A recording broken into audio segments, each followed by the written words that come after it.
चलो पहला थिस्सलुनीकी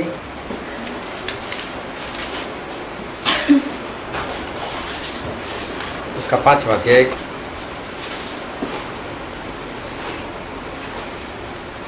और 1 से 11।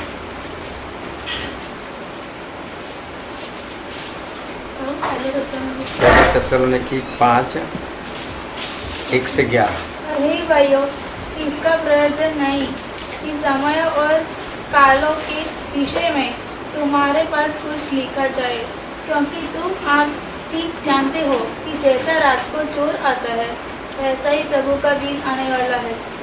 जब लोग कहते होंगे कुशल है और कुछ भय नहीं, तो उन पर एकाएक विनाश आ पड़ेगा। जिस प्रकार गर्भवती पर पीड़ा और वे किसी वृत्ति से न बचेंगे। पर हे भाइयों, तुम तो अंधकार में नहीं हो कि वह दिन तुम पर चोर के समान आ पड़े, क्योंकि तुम सब ज्योति की संतान और दिन की संतान हो। हम न रात के हैं न अंधकार के हैं, इसलिए हम औरों की समान सोते न रहे, पर जागते और सावधान रहे। क्योंकि जो सोते हैं वे रात ही को सोते हैं, और जो मतवाले हैं वे रात ही को मतवाले होते हैं। पर हम जो दिन के हैं विश्वास और प्रेम की झिलम पहनकर और उद्धार की आशा का टोप पहनकर सावधान रहे। क्योंकि परमेश्वर ने हमें क्रोध के लिए नहीं परंतु इसलिए ठहराया कि हम अपने प्रभु यीशु मसीह के द्वारा उद्धार प्राप्त करें। वह हमारे लिए इस कारण मरा कि हम चाहे जागते हो चाहे सोते हो सब मिलकर उसी के साथ जिए। इस कारण एक दूसरे को शांति दो और एक दूसरे की उन्नति का कारण बनो, जैसा कि तुम करते भी हो। अभी बहुत ध्यान से परमेश्वर के वचन को सुनना कि इस वचन से हमारे परमेश्वर जो है वो हमें क्या सिखाना चाहते हैं। जिस परमेश्वर को हम मानते हैं प्रभु यीशु, वो हमारे लिए इंसान बनकर इस धरती पर आकर चले भी गए। और प्रभु यीशु जो है वो एक बार फिर से हमको लेने के लिए आने वाले हैं। और उन्होंने एक बार नहीं लेकिन हमारे परमेश्वर ने कई बार बोला है कि मैं एक बार फिर से इस धरती के ऊपर आऊँगा। तो प्रभु यीशु एक बार फिर से इस धरती के ऊपर आने वाले हैं। और जब प्रभु यीशु जो आने वाले हैं वो इसलिए आने वाले हैं कि जो धर्मी लोग हैं वो उनके साथ उठाए जाए और स्वर्गराज में वारिस करें, स्वर्गराज के वारिस हों। और जो प्रभु यीशु को नहीं मानते उन सभी लोगों का नाश हो। इस कारण से हमारे प्रभु यीशु जो है वो भी हम सभी लोगों का वो न्याय करने के लिए वो आने वाले हैं। तो अभी प्रभु यीशु जो है वो आने वाले हैं और वो बोलकर भी गए कि देखो मैं शीघ्र आता हूँ, लेकिन अभी तक वो आए नहीं। जिस तरह से प्रकाशित वाक्य में लिखा है कि देखो मैं शीघ्र आता हूँ, लेकिन अभी तक प्रभु यीशु नहीं आए। तो सही में वो कब आने वाले हैं? और बहुत लोग ने चिल्ला चिल्ला कर प्रचार किया है कि प्रभु यीशु का आना पास में है, प्रभु यीशु का आना पास में है, लेकिन अभी तक प्रभु यीशु का आना जो है वो दिखाई नहीं देता। तो सही में जो प्रभु यीशु है वो कब आने वाले हैं? और हम बाइबल से पढ़ते हैं इब्रानी उसका 4वां अध्याय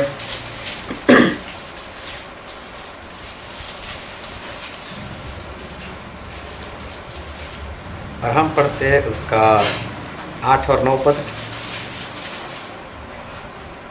और यदि यहोशू उन्हें विश्राम में प्रवेश करा लेता तो उसके बाद दूसरे दिन की चर्चा न होती।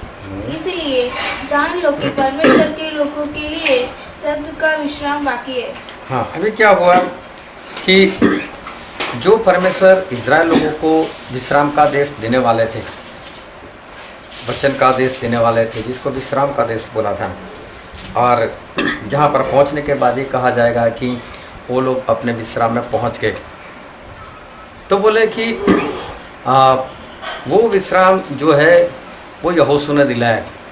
तो यहोशू जो है उन्होंने अगर विश्राम दिलाया तो उसके बाद जो भजन संहिता है उसमें ऐसा लिखा गया, हम पढ़ते हैं भजन संहिता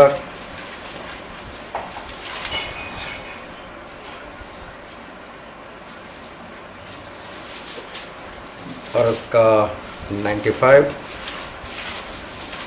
उसका 11 पद।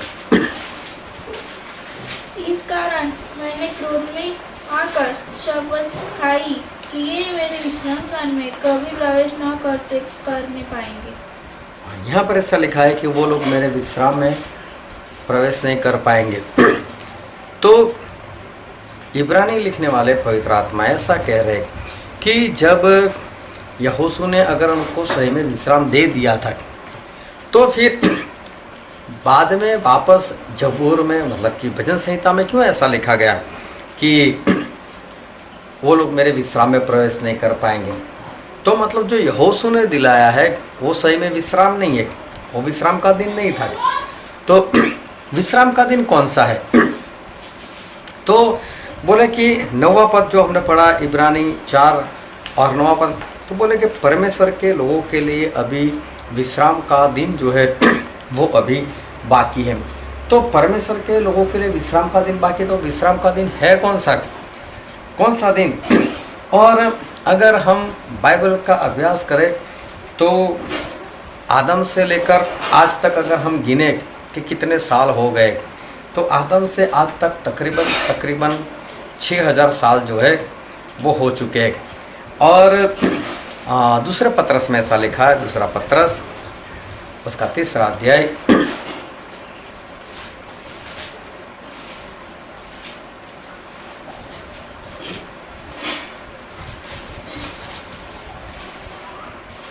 दूसरा पत्रस इसका 3रा अध्याय और 8वां पद। हे प्रियो, यह बात तुमसे छिपी न रहे कि प्रभु के यहाँ एक दिन 1000 वर्ष के बराबर है और 1000 वर्ष एक दिन के बराबर है। हाँ, यहाँ पर ऐसा लिखा है परमेश्वर के वचन में कि हमारे 1000 साल, तो परमेश्वर का कितना दिन होता है? एक ही दिन होता है। तो हमारा 1000 साल तो परमेश्वर का एक दिन, और आदम से लेकर आज तक अगर 6000 के करीब हुआ है, तो ये परमेश्वर का कौन सा दिन चल रहा होगा? हाँ, ये परमेश्वर का जो है वो 6वां दिन समझो कि चल रहा है। तो परमेश्वर ने ऐसा बोला था कि 6 दिन में उन्होंने जो कुछ भी रचना करनी थी वो रचना कर दी। और उसके बाद हम बाइबल में पढ़ते हैं उत्पत्ति उसका 2रा अध्याय,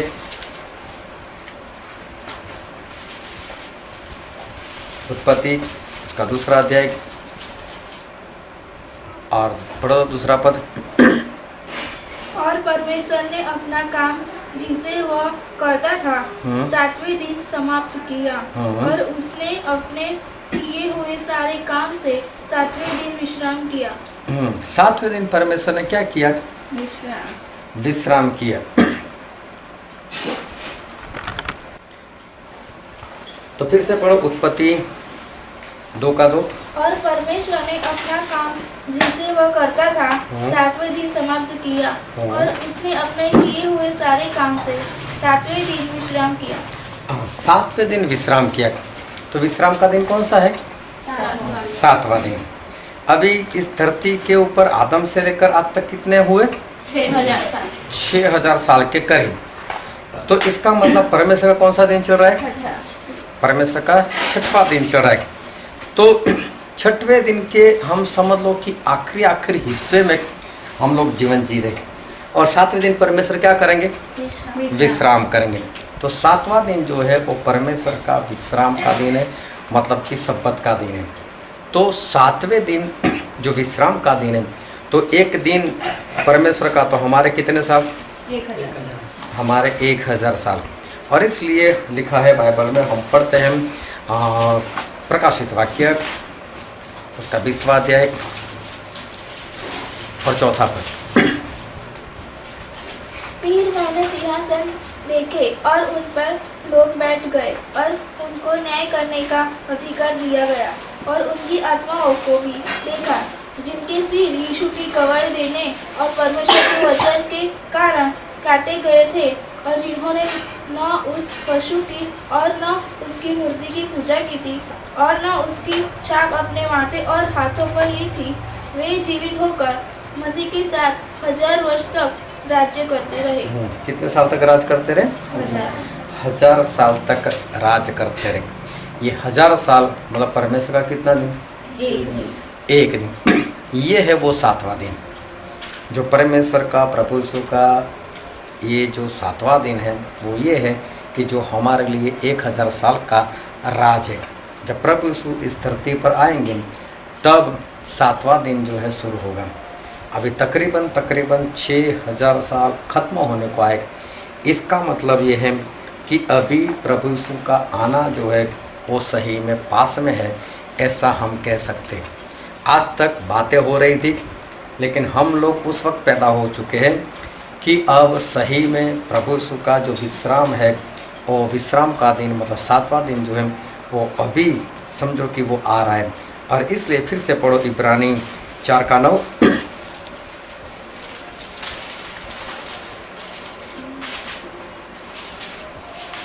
इसलिए जान लो कि परमेश्वर के लोगों के लिए सब का विश्राम बाकी है। हाँ, इसलिए जान लो, समझ लो कि परमेश्वर के लोगों के लिए विश्राम का दिन मतलब सब्बत का दिन मतलब 7वां दिन अभी बाकी है। अभी हो क्या रहा है कि बाहर लोग 7वें दिन के पीछे पड़े। कोई बोलता है शनिवार, कोई बोलता है रविवार, और कई लोग बोलते हैं कि नहीं शनिवार को ही आराधना करनी चाहिए, कोई बोलता है नहीं रविवार को आराधना करनी चाहिए। लेकिन ये सब कुछ व्यर्थ है। लेकिन सही में जो सब्बत का दिन है वो आज तक आदम को बनाने के बाद आज तक नहीं आया। ये धरती पर जो 7वां दिन है, हमारे हफ्ते का जो 7वां दिन है वो तो हमारे लिए है। तो प्रभु यीशु का जो सब्बत का दिन है वो अभी तक नहीं आया। तो वही सही में सब्बत का दिन है जिसमें हम सभी लोग संपूर्ण से विश्राम करेंगे। उस 1000 साल में ना तो किसी को खाना बनाना है, ना तो किसी को बर्तन साफ करना है, ना ही किसी को नहाने जाना है, ना ही किसी को कपड़े धोने के लिए जाना है, ना ही किसी को जॉब पर जाना है। तो वो सही में सब्बत का दिन है जिसमें सही में हमको विश्राम जो है वो मिलेगा।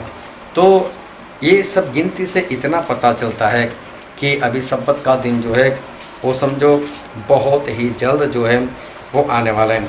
दूसरा एक पद पढ़ते हैं हम मत्ती में, मत्ती उसका 24वां अध्याय और 32 से लेकर 34 तक पढ़ो।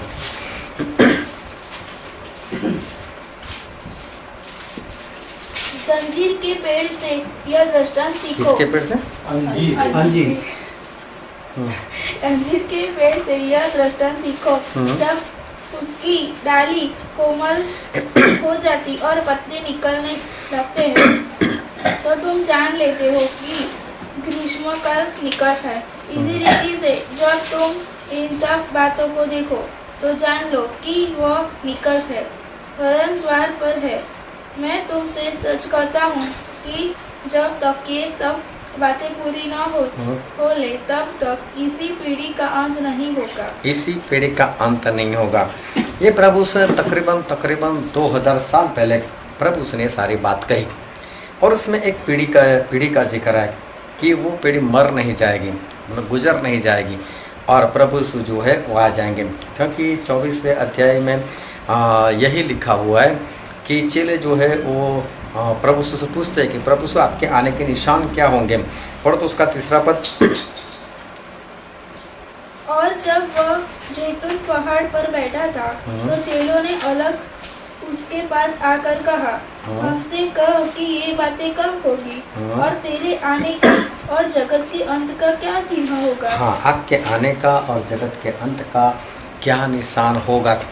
ये दोनों बात एक साथ में है, जगत का अंत और प्रभु यीशु का आना। जिस दिन प्रभु यीशु आएंगे उसी वक्त इस संसार का अंत हो जाएगा। धरती रहेगी लेकिन धरती के ऊपर जो लोग बचेंगे, जो परमेश्वर के नहीं थे, वो सभी का नाश हो जाएगा और धरती की सारी बातों जो शैतान की ओर से वो सारी बातों को संप्रति से जला दिया जाएगा। ऐसा पहले पत्रस 3:10 में भी लिखा है। तो प्रभु ने ऐसा नहीं कहा कि देखो मेरे आने का जो निशान है वो इतने इतने हैं और जगत के अंत के निशान जो है वो इतने इतने, लेकिन कॉमन कहा। इसका मतलब ये है कि दोनों बात एक ही दिन में होने वाली है। प्रभु यीशु के आने के वक्त ही जगत का अंत जो है वो होने वाला है।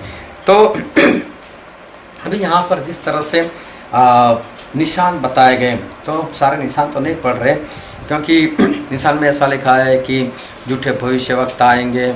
निशान में ये लिखा है कि जगह जगह पर अकाल पड़ेंगे, भूकंप होंगे, और फिर राज्य राज्य के विरुद्ध, देश देश के विरुद्ध, प्रजा प्रजा के विरुद्ध में इस तरह से होता रहेगा। तो ये सब कुछ हम हमारे निगाहों से अपने सामने सब कुछ देख रहे कि राज्य राज्य के विरुद्ध हो चुका है, प्रजा प्रजा के विरुद्ध हो चुकी है, और लड़ाइयाँ हो रही है, भूकंप भी हो रहे, जगह जगह पर अकाल भी पड़ रहे, सब कुछ हम अपनी निगाहों से देख रहे हैं। साथ में जो मरी फैलने की बात तो वो भी हो रहा है, सब कुछ जो अंत के निशान है वो हो रहे। और झूठे भविष्यवक्ता, आज 2020 की मैं अभी बात करता हूँ कि आज जो तारीख है 7 अप्रैल, आज की तारीख में पूरी धरती के ऊपर 5 व्यक्ति ऐसे हैं जो अपने आप को यीशु जाहिर कर चुके हैं, बोले मैं ही यीशु मसीह, और बिंदा से वो लोग बोल रहे कि नहीं मैं यीशु मसीह। तो ऐसे 5 तो आज भी जिंदा है। जो प्रभु यीशु ने कहा कि झूठे लोग आएंगे, तो हो चुका सब कुछ। और फिर प्रभु यीशु ने आगे चलकर दूसरी एक निशान बताई, और वो है मसीह के विरोध की, कि बस वो भी आ जाएगा। और प्रभु यीशु ने फिर आखिर में जो हमने 32 से लेकर 34 पढ़ा, तो प्रभु यीशु ने बोला कि जब ये सब कुछ होता हुआ देखो तो समझ लेना कि मैं बहुत तपास में हूँ। लेकिन यहाँ पर प्रभु यीशु ने एक खास चीज़ जो है उस शब्द का इस्तेमाल किया, और हम पढ़ते हैं मत्ती 24 का 32 पद पढ़ो। अंजीर के पेड़ से यह दृष्टांत सीखो। अंजीर के पेड़ से ये दृष्टांत सीखो। अंजीर, हमने कई बार देखा है कि अंजीर बाइबल में जब परमेश्वर इस्तेमाल करते हैं तो अंजीर का मतलब होता है कि इज़राइल के लोग या इज़राइल प्रजा, क्योंकि यिर्मयाह में लिखा, यिर्मयाह 24 और उसको शुरू से पढ़ो तो। जब बाबिल का राजा नबूकदनेस्सर यहोयाकीम के पुत्र यहूदा के राजा यकोन्याह को और यहूदा के हाकिमों और लोहारों और अन्य कारीगरों को बंदी बनाकर यरूशलेम से बाबिल को ले गया, तो उसके बाद यहोवा ने मुझको अपने मंदिर के सामने रखे हुए अंजीरों के 2 टोकरे दिखाए। हाँ, अभी क्या हुआ कि परमेश्वर ने दर्शन में यिर्मयाह को अंजीर की 2 टोकरी दिखाई, और एक अंजीर की टोकरी में ऐसे अच्छे अंजीर थे कि जो बहुत ही अच्छे थे, और उसके बाद दूसरी टोकरी में जो अंजीर दिखाए वो बिगड़े हुए थे, सड़े हुए अंजीर थे, और इस तरह सड़े हुए थे कि उसमें से कुछ भी खाने के लायक जो होना चाहिए ऐसा कुछ भी नहीं था। फिर परमेश्वर ने इस यिर्मयाह सवाल किया कि यिर्मयाह तो क्या दिख रहा है? तो बोल रहे कि मैं इस तरह से 2 टोकरी जो है वो 2 टोकरी मैं देख रहा हूँ। फिर प्रभु ने कहा उसका 4 और 5 पद पढ़ो। तब यहोवा का यह वचन मेरे पास पहुंचा, इस्राएल का परमेश्वर यहोवा यह कहता है, जैसे अच्छे अंजीरों को वैसे ही मैं यहूदी बंदियों को जिन्हें मैंने इस स्थान से कसदियों के देश में भेज दिया है देखकर प्रसन्न होऊंगा। हाँ, अभी परमेश्वर ने कहा कि जो अच्छे अंजीर की टोकरी वो कौन है? तो बोले यहूदिया के लोग, मतलब इजराइल का ही एक कुल है, तो उनके लिए बोला कि ये अच्छे अंजीर तो ये लोग हैं जो बाबिल के बंदी में वो बंधुआई में चले गए, और बोले जो खराब अंजीर तो बाकी जो लोग बचे वो उस खराब अंजीर के समान है। मतलब कि अंजीर को परमेश्वर ने, प्रभु यीशु ने वो इजराइल के साथ उसकी तुलना जो है वो की है। अभी ध्यान से वचन को समझते रहना। लूका 13 में भी एक अंजीर का दृष्टांत है 6 से 9 पद में, तो वहाँ पर भी ऐसा हुआ कि प्रभु यीशु ने एक अंजीर के पेड़ की बात की कि उस पर से फल जो थे वो फल नहीं आते थे, तो जो मालिक है वो बोलता है कि इस अंजीर के पेड़ को काट डालो। और वहाँ पर भी जो दृष्टांत दिया है तो मालिक ऐसा बोलता है कि मालिक इसको 1 साल और रहने दो, और मैं जो है वो इसके आगे पीछे खुदाई करूँगा, खाद डालूँगा, और अगले साल अगर इसको फल ना आए तो बोले काट देना। तो यहाँ पर भी प्रभु से जो दृष्टांत दिया था वो इजराइल लोगों के ऊपर ही दिया था। तो अंजीर जो है वो कोई और नहीं लेकिन इजराइल प्रजा है। और परमेश्वर बोलते हैं कि जब उसकी डाली कोमल हो, लेकिन अंजीर की कौन सी डाली ऐसा नहीं लिखा, ऊपर वाली डाली कोमल या पहले वाली डाली कोमल, सिर्फ ऐसा ही लिखा है कि डाली कोमल। और अंजीर की डाली कब कोमल होती है कि जब अंजीर का पेड़ नया नया लगाया जाए, उसका बीज लगाया जाए और उसमें से जो पौधा निकलता है तो उसको हम पेड़ नहीं बोलते हैं, उसको हम ये बोलते हैं कि बस अभी तो डाली, अभी तो पौधा जो है वो निकला हुआ है। और इजराइल के लोग नबूकदनेस्सर ने जब उनको गुलाम बना दिया, उसके बाद इजराइल लोग एक के बाद गुलाम बनते गए। पहले नबूकदनेस्सर के, फिर उसके बेटे बेलशस्सर के, फिर आगे बढ़ते जो ईरान का राजा था दारा, फिर उसके गुलाम बन गए। और फिर आगे बढ़ते गए तो उसके बाद में ग्रीक लोगों के गुलाम बने। जब प्रभु यीशु आए तो वो रोमी सरकार के गुलाम थे। इस तरह से लोग गुलाम बनते गए। आखिर में वो लोग अंग्रेज लोगों के भी गुलाम बने और 1948 में ये लोग आज़ाद हो गए। और 1948 में आज़ाद हुए तो प्रभु यीशु ने यहाँ पर लिखा जो हम पढ़ रहे थे, मत्ती 24 और 32 से लेकर 34 जो हम पढ़ रहे थे, तो बोले अंजीर के ऊपर से इस दृष्टांत को सीखो जब उसकी डाली कोमल। मतलब 13 मई 1948 तक इजराइल नाम का देश नहीं था। इजराइल प्रजा जरूर थी लेकिन देश नहीं था, कहीं पर उसका नक्शा नहीं था। लेकिन उस वक्त उन लोगों ने यूएनओ, यूनाइटेड नेशन ऑर्गेनाइजेशन संस्था है, उसको कहा कि हमको आज़ाद किया जाए। और तब उन लोगों ने आज़ादी के लिए कुछ चुनाव किया गया। उसमें 50 देशों ने हिस्सा लिया और 50 देशों में से 37 देशों ने जो इजराइल के तरफ में उन्होंने चुनाव किया कि हाँ इजराइल देश को मान्यता दी जाए। और इसलिए 14 मई को 1948 को इजराइल को एक देश की नाई उसको घोषित किया गया। और 1948 में समझो कि ये अंजीर का पेड़ नया नया बना था, उसकी डाली कोमल थी। और प्रभु से बोलता है, जब प्रभु से कहते हैं जब वो डाली कोमल हो तो बोले समझ लेना कि ग्रीष्म काल पास में है। और पढ़ो तो फिर से 32 पद से मत्ती 24।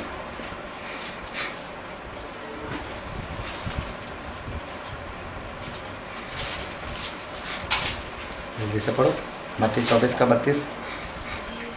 अंजीर के पेड़ से यह दृष्टांत सीखो, जब उसकी डाली कोमल हो जाती और पत्ते निकलने लगते हैं तो तुम जान लेते हो कि ग्रीष्म काल निकट है।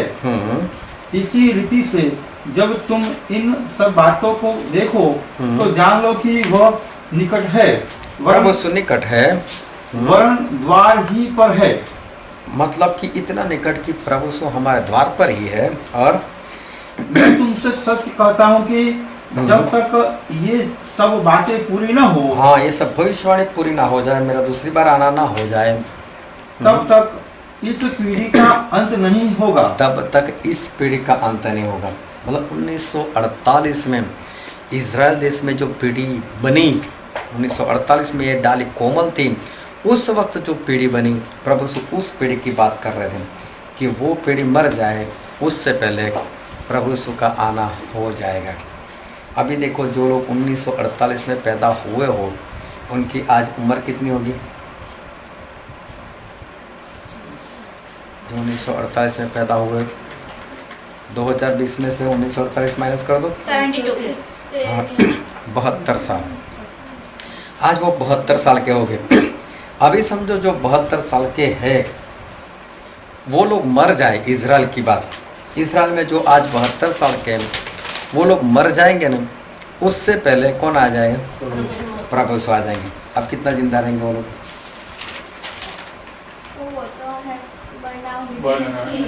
हाँ, तो समझो कि अभी वो लोग ज़्यादा नहीं जिंदा रहने वाले, है ना? तो वो लोग मर जाएंगे, उससे पहले प्रभु यीशु का आना जो है हो जाएगा। देखो पहले हमने सब्बत के दिन से सीखा कि 6वें दिन आखिरी पलों में है और 7वां दिन कभी भी आ जाएगा।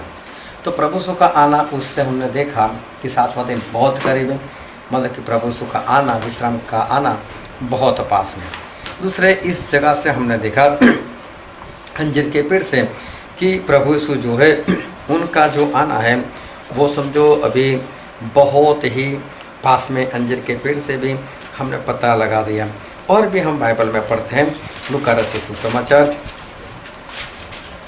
उसका 13वां अध्याय और 32वां पद।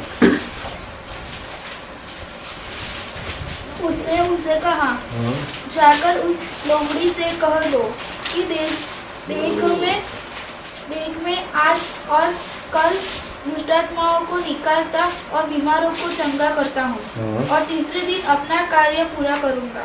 हाँ, प्रभु यीशु ने ऐसा कहा कि आज और कल मैं दुष्टात्माओं को निकालता और बीमारों को चंगा करता हूँ और तीसरे दिन क्या हो जाऊँगा? और तीसरे दिन अपना कार्य पूरा करूँगा। हाँ, तीसरे दिन मैं अपना काम पूरा करूँगा और गुजराती में लिखा है तीसरे दिन मैं संपूर्ण हो जाऊँगा। अभी प्रभु यीशु अधूरे नहीं थे और तीसरे दिन कौन सा काम जो है वो प्रभु यीशु पूरा करना चाहते और आज तक ऐसा कौन सा काम था जो प्रभु यीशु से अधूरा रह गया है। तो हमने जो पढ़ा था दूसरा पत्रस 3:8 तो वहाँ पर ऐसा लिखा है कि हमारे 1000 साल तो प्रभु यीशु के कितने दिन? एक ही दिन। अभी यहाँ पर प्रभु यीशु ने ऐसा कहा आज और कल, तो आज का मतलब एक दिन और कल का मतलब दूसरा एक दिन, मतलब टोटल कितने दिन हुए? 2 दिन। तो उनके 2 दिन तो हमारे कितने साल हुए? 2000 साल। अगर हमारे 2000 साल हुए तो प्रभु यीशु को आए कितने साल हुए? वो भी तकरीबन 2000 साल हुए, क्योंकि प्रभु यीशु ने 30 साल की उम्र में अपनी सेवकाई शुरू की थी। तो वो 30 साल के हो गए थे, तो उसका मतलब उस समय, क्योंकि प्रभु यीशु के आने से एडी की शुरुआत हुई, AD 1 AD 2 जो आज 2020 चल रही है, तो समझो कि प्रभु यीशु जब 30 साल खत्म कर चुके तो उसका मतलब 31वां रनिंग है। तो 31वां रनिंग है तो उस वक्त AD 31 होनी चाहिए और वो मर गए तब 33.5 साल के थे, तो उस वक्त AD 34 होनी चाहिए। तो प्रभु यीशु 31 से लेकर सन 34 के बीच में अगर बहुत पहले बोल दिया ये पद कि आज और कल मैं दुष्टात्मा को निकालता हूँ, तो समझो 31 में बोले होंगे, और बहुत आखिर में बोले होंगे तो समझो कि 34 में बोले होंगे। लेकिन 31 से पहले नहीं बोले और 34 के बाद में नहीं बोले। और आज और कल मतलब हमारे 2000 साल। तो अगर 31 में बोले तो 2031 में 2 दिन उनके ख़त्म हो जाएंगे। अगर वो लोग उन्होंने AD 34 में बुलाए तो 2034 में उनके 2 दिन खत्म हो जाएंगे। तो ज़्यादा से ज़्यादा समझो कि 2034, तो आज चल रहा है 2020, तो ज़्यादा से ज़्यादा 14 साल, ज़्यादा से ज़्यादा। कहीं पर भी ठोकर मत खाना, क्योंकि कहीं पर भी ये नहीं बताया जा रहा है कि उसी दिन प्रभु यीशु आएंगे, क्योंकि वो दिन कोई नहीं जानता। ये सिर्फ हम लोग अंदाज़ा लगा रहे हैं बाइबल के वचन से। तो ये सारे अंदाजे इसी दिन के बारे में बात करें कि अभी हम उस दिन के समझो कि बहुत करीब है। तो पता चला ना कि 7वां दिन, तो मतलब वो भी समझो कि बहुत जल्द आ रहा है। और अगर हम दूसरी तरह से देखें कि उस अंजीर के पेड़ से, तो अभी समझो कि प्रभु यीशु का आना बहुत निकट है। और अगर हम आजकल वो मैं भूतों को भगाता हूँ और दुष्टात्माओं को निकालता हूँ, बीमार को चंगा करता हूँ और तीसरे दिन में पूरा हो जाऊँगा, कि तीसरे दिन मेरा काम जो है वो पूरा करूँगा। तो यहाँ आजकल के बारे में भी पता चलता है कि आजकल मतलब 2 दिन मतलब 2000 साल हमारे हो गए। तो आज चाहे कितने भी सेवक लोग कोई भी प्रार्थना करे और किसी को चंगाई मिले, तो समझ लेना कि वो चंगाई प्रभु यीशु ही दे रहे हैं, उनके कोड़े खाने से ही चंगाई मिल रही है। उसके बाद ये चंगाई का काम और दुष्टात्मा का काम बंद हो जाएगा 2 दिन के बाद, मतलब कि हमारे 2000 साल के बाद वो काम बंद हो जाएगा, क्योंकि परमेश्वर अपना राज स्थापित करेंगे। और जब वो अपना राज स्थापित करेंगे तो मत्ती में ऐसा लिखा है उसका 25वां अध्याय और 31वां पद पढ़ो तो। जब मनुष्य का पुत्र अपनी महिमा में आएगा और सब स्वर्गदूत उसके साथ आएंगे, तो वह अपनी महिमा के सिंहासन पर विराजमान होगा और सब जातियां। परमेश्वर प्रभु यीशु जो है वो अपने महिमा के सिंहासन के ऊपर विराजमान होने वाले हैं। तो हमारे परमेश्वर उस सिंहासन के ऊपर विराजमान होने वाले और उस सिंहासन में बैठकर क्या करेंगे? तो पढ़ो तो उसका 34वां पद। तब राजा अपनी दाहिनी ओर वालों से कहेगा, हे मेरे पिता के धन्य लोगों, आओ उस राज्य के अधिकारी हो जाओ। हाँ, अभी पढ़ने में थोड़ा सा ख्याल रखो। हे मेरे पिता, फिर बोलते कि धन्य लोग, ऐसा नहीं, हे मेरे पिता के धन्य लोग, तो अर्थ पूरा बदल जाएगा। हे मेरे पिता के धन्य लोग, स्वर्ग में प्रवेश करो। मतलब कि ये आखिरी दिन है और प्रभु से न्याय कर रहे हैं। तो ये तीसरा दिन है कि तीसरे दिन में मेरा काम पूरा करूँगा। ये वो दिन है कि प्रभु से अपना काम जो है वो तीसरे दिन न्याय का काम जो है वो पूरा करेंगे। तो 3 जगह से हमने देखा कि प्रभु यीशु का अब दूसरी बार आना जो है वो बहुत बहुत और बहुत पास में। और उसके बाद अगर हम देखें कि अब कोरोना चल रहा है और कोरोना पूरी दुनिया में फैल चुका है। आज तक हमने ऐसी विपत्ति पूरी धरती के ऊपर नहीं देखी आज तक। और बाइबल पढ़ते तो बाइबल में भी आज तक ऐसी कोई मरी नहीं फैली जो पूरी दुनिया का नाश कर सके। किसी किसी जगह पर फैली होगी, लेकिन पूरी दुनिया वाले डर जाए और पूरी दुनिया में फैल जाए और पूरी दुनिया वाले मरने लगे, ऐसा आज तक नहीं हुआ। तो इससे भी पता चलता है कि अब आखिरी दिन जो है उसकी गिनती समझ लो कि आखिरी पल पर है और बहुत जल्द जो है हमारे प्रभु यीशु आने वाले हैं। अगर प्रभु यीशु हमारे आने वाले हैं तो हमें क्या करना है? तो प्रभु यीशु आने वाले हैं तो हमें क्या करना है? हमें तैयार होना है। अब हमें किस तरह से तैयार होना है? किसको बोलते हैं हमें तैयार होना है? तो मत्ती में ऐसा लिखा है, उसका 25वां अध्याय और पहले पद से लेकर 13वें पद तक हमें पढ़ना नहीं है, लेकिन यहाँ पर एक बात लिखी हुई है और वो बात है 10 कंवारी स्त्रियों की बात है, 10 कंवारी लड़कियों के बारे में। और वहाँ पर प्रभु ने ऐसा कहा कि स्वर्ग का रात 10 कंवारी के समान है। और उसमें जो लिखा है वो मैं बता देता हूँ कि 10 कंवारी थी, उसमें से 5 बुद्धिमान थी और 5 मूर्ख थी।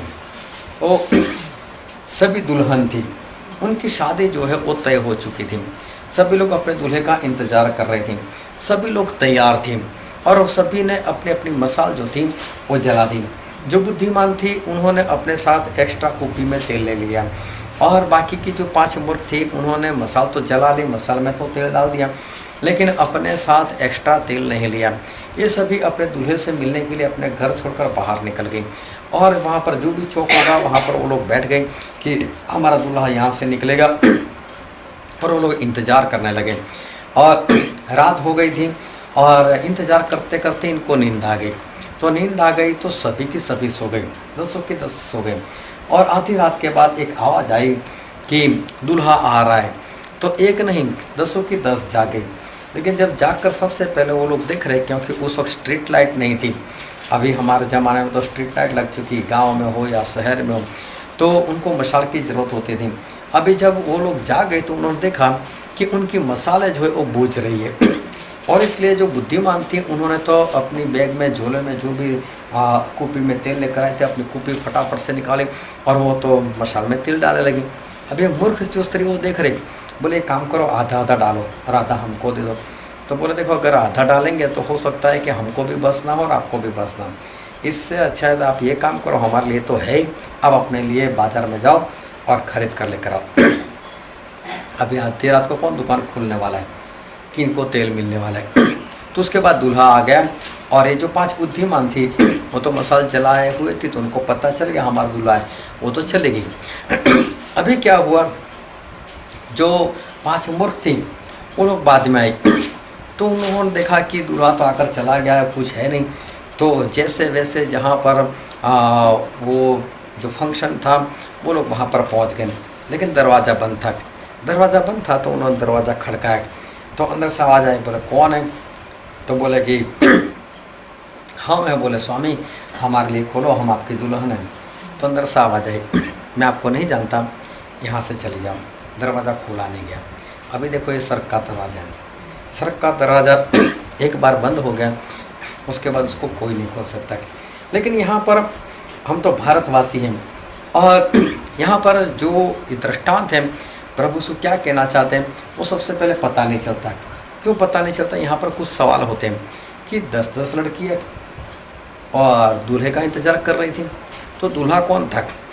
क्या एक ही दूल्हा था उनका? क्या एक दूल्हे के साथ ये 10 लोग शादी करने वाली थी? ये है क्या?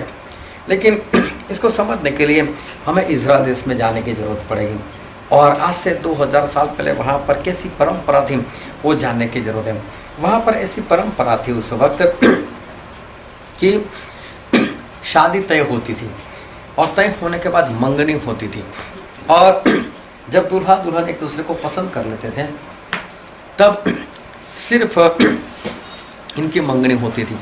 और मंगनी के बाद 1 साल दूल्हे को दिया जाता था कि 1 साल में कभी भी दूल्हे को आना है, और 1 साल में कभी भी उसको अपनी दुल्हन को लेकर चले जाना है। लेकिन साथ में ऐसा था कि दूल्हा कभी भी अपनी दुल्हन को या दुल्हन के घर वाले को बता कर नहीं आता था कि मैं शादी किस दिन करने के लिए आ रहा हूँ। पूरी बारात लेकर आता था। और जिस तरह से आज भी हमारे यहाँ भी परंपरा है कि दूल्हे के साथ जो उसका खास मित्र होता है ना वो साथ में बैठता है उसके, तो उनमें भी ये परंपरा थी कि उसका जो खास मित्र था वो भी साथ में आता था। लेकिन वो क्या करता था, वो आगे आवाज़ लगाता था, दूल्हा आया, दूल्हा आया। तो नाम नहीं बोलता था कि कौन सा दूल्हा आया। अभी उसको 1 साल में कभी भी आना था। दूसरी बात कि सुबह आए, दोपहर में आए, शाम को आए, रात में आए, आधी रात में आए, उसका कोई ठिकाना नहीं। वो सब कुछ दूल्हे के ऊपर था कि क्या होगा क्या नहीं। तो दूल्हा अपनी मर्जी से आता था। और जितनी भी लड़कियां की मंगनी हो गई होती थी वो क्या करती थी, वो अपने दूल्हे के लिए तैयार रहती थी, क्योंकि उनको तो मालूम नहीं था मेरा दूल्हा कब आएगा। अभी देखो, एक आम स्त्री जो तैयार होती हो और जो दुल्हन तैयार होती है, आप कभी भी शादी में जाना आपको पूछना नहीं पड़ेगा इसमें दुल्हन कौन सी है, पता ही चल जाता है कि दुल्हन के कपड़े सबसे अलग, चाहे किसी भी धर्म में चले जाओ, लेकिन आपको उसके कपड़े से ही पता चल जाएगा, क्योंकि सबसे ज़्यादा महंगे कपड़े, भड़कीले कपड़े उसी के होंगे, सबसे ज़्यादा मेकअप उसी का होगा। तो इससे पता चल जाता है कि दुल्हन कौन है। तो दुल्हन जो है ना वो खास रीति से तैयार होती है। तो उसका तैयार ऐसे ही नहीं होता कि चलो लहंगा पहन लिया, ऊपर कुर्ता पहन लिया, चलो निकल जाओ यहाँ से। और ऐसे में निकलेगा तो दूल्हे को कैसा पता चलेगा मेरे दुल्हन है कि नहीं। और इसलिए दूल्हा जो था वो 1 साल में कभी भी आ सकता था, दूसरे दिन भी आ सकता है, और 1 साल के उनके 360 दिन होते, वो कभी भी आ सकता, 360वें दिन भी आ सकता था, वो भी बिना बताए, सुबह, दोपहर, शाम, रात, आधी रात, कब भी आ सकता था। तो इसका मतलब क्या, जिस लड़की की शादी तय हो गई, मंगनी हो गई, उसको एक ही फिक्र लगी रहती थी, कब मेरा पति आए, कब मेरा दूल्हा आए मुझसे ले जाए। और आवाज़ आई कि दूल्हा आ गया, और ये बोलते अगर मैं तैयार होने के लिए जाऊँ, मालूम है जब शादी में जाते, और हमारे यहाँ तो ऐसी परंपरा है कि दूल्हा जो होता है ना वो दुल्हन के कपड़े लेकर जाते हैं, वो जाकर दुल्हन को कपड़े देता है, मालूम उसके बाद कब तैयार होकर आती है, 2-2 घंटे लग जाते, और वो भी उसको तैयार करने के लिए 10-10 लोग होते, उसको तो कुछ करना ही नहीं होता है, फिर भी 2-2 घंटे लग जाते। और अगर 2 घंटे लग जाएगा तब दूल्हा कहाँ होगा, वो तो वडोदरा क्रॉस कर निकल गया होगा। और जब अपने घर पर पहुँचेगा तो बोले दुल्हन, बोले वो तो नहीं आई, क्यों नहीं, तो बोले वो तो तैयार ही नहीं थी। अभी उसके बाद दुल्हन को पता चला 2 घंटे के बाद मेरा दूल्हा तो निकल गया, अभी भाग के उसके घर पर चले जाए, दरवाज़ा बंद और खड़काए, बोले कौन, मैं आपकी दुल्हन, बोले मेरी तो इज्जत गंवा दी। और अभी वो आकर बोलती है कि मैं तैयार होकर गया, चल निकल यहाँ से, अभी उसके साथ वो नहीं शादी करेगा। और इसलिए अपनी इज्जत बचाने के लिए, अपने दूल्हे के साथ जाने के लिए लड़की जो है तैयार रहती है। और जब दूल्हा लेकर चला जाए उसके बाद में दूल्हा जो है वो फिर उसके माता पिता के पास लोगों को भेजता था, बोले उनको जाकर बोल दें लड़की की खोजबीन ना करें, लड़की मेरे पास है। फिर वहाँ पर खाना होता था, फिर वहाँ पर रिसेप्शन होता था बड़ा, तब लड़की के घर वाले हो सकता है जाते होंगे और रिसेप्शन करते होंगे। जब मरियम को कहा गया जिब्राइल स्वर्गदूत ने कहा कि तू गर्भवती होगी और तू बच्चा जनेगी, और वो तो गर्भवती हो गई। उसकी मंगनी हो गई थी यूसुफ से। तो यूसुफ को किसी ने बता दिया, बोले जिसकी साथ तेरी शादी होने वाली है वो तो गर्भवती है। तो उसने क्या सोचा, कोई बात नहीं, मैं बच्चे को फेंक दूंगा, लेकिन शादी तो उसी से करूँगा। लेकिन शादी कब करेगा, क्योंकि उसके लिए तो तारीख है ही नहीं। पूरा 1 साल दिया गया है, 1 साल में कभी भी, और इसीलिए वो तुरंत आकर लेकर चला गया उसको। और मरियम जो थी उसके विरोध में कोई खड़ा हो उससे पहले तो वो आ गया और अपनी पत्नी को लेकर यूसुफ जो है चले गए और उसकी शादी हो गई। तो कहने का मतलब ये है कि उनके वहाँ ऐसी परंपरा थी। तो बाइबल में ऐसा लिखा है, हम पढ़ते हैं प्रकाशित वाक्य उसका 21वां अध्याय और 9वां पद।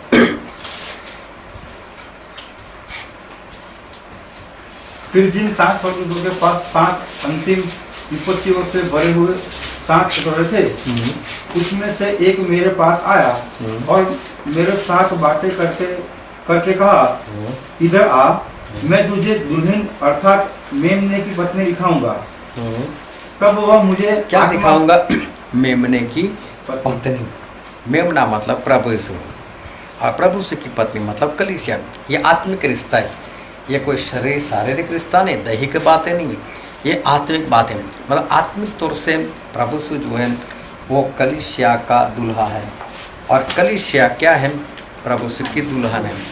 तो अगर हम प्रभु यीशु की दुल्हन है तो हमें कैसे तैयार रहना है? पूरा 24 घंटे, हफ्ते के 7 दिन और साल के 365 दिन, हर वक्त हमें हर पल तैयार रहना है। क्यों तैयार रहना है? दूल्हा कब आएगा? किसी भी वक्त। वो सुबह में भी आए, शाम को भी आए, दोपहर में भी आए, रात में भी आए, हमें कुछ नहीं मालूम। लेकिन जो हमने उससे पहले जो वचन देखे उससे इतना तो पता हमको चल गया कि हमें इतना तो पता चल गया कि प्रभु यीशु कब भी आ सकते हैं। उनके आने का वक्त समझ लो कि जैसे कि खत्म होने पर है, कभी भी हमारे प्रभु यीशु आ सकते हैं। और इसलिए दुल्हन होने के नाते हमें कैसे तैयार होना है? संप्रति से हर वक्त हमें तैयार होना है। इसलिए बाइबल में लिखा है मत्ती 25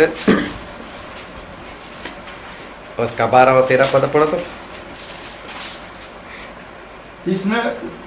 उसने उत्तर दिया, मैं तुमसे सच कहता हूँ, मैं तुम्हें नहीं जानता।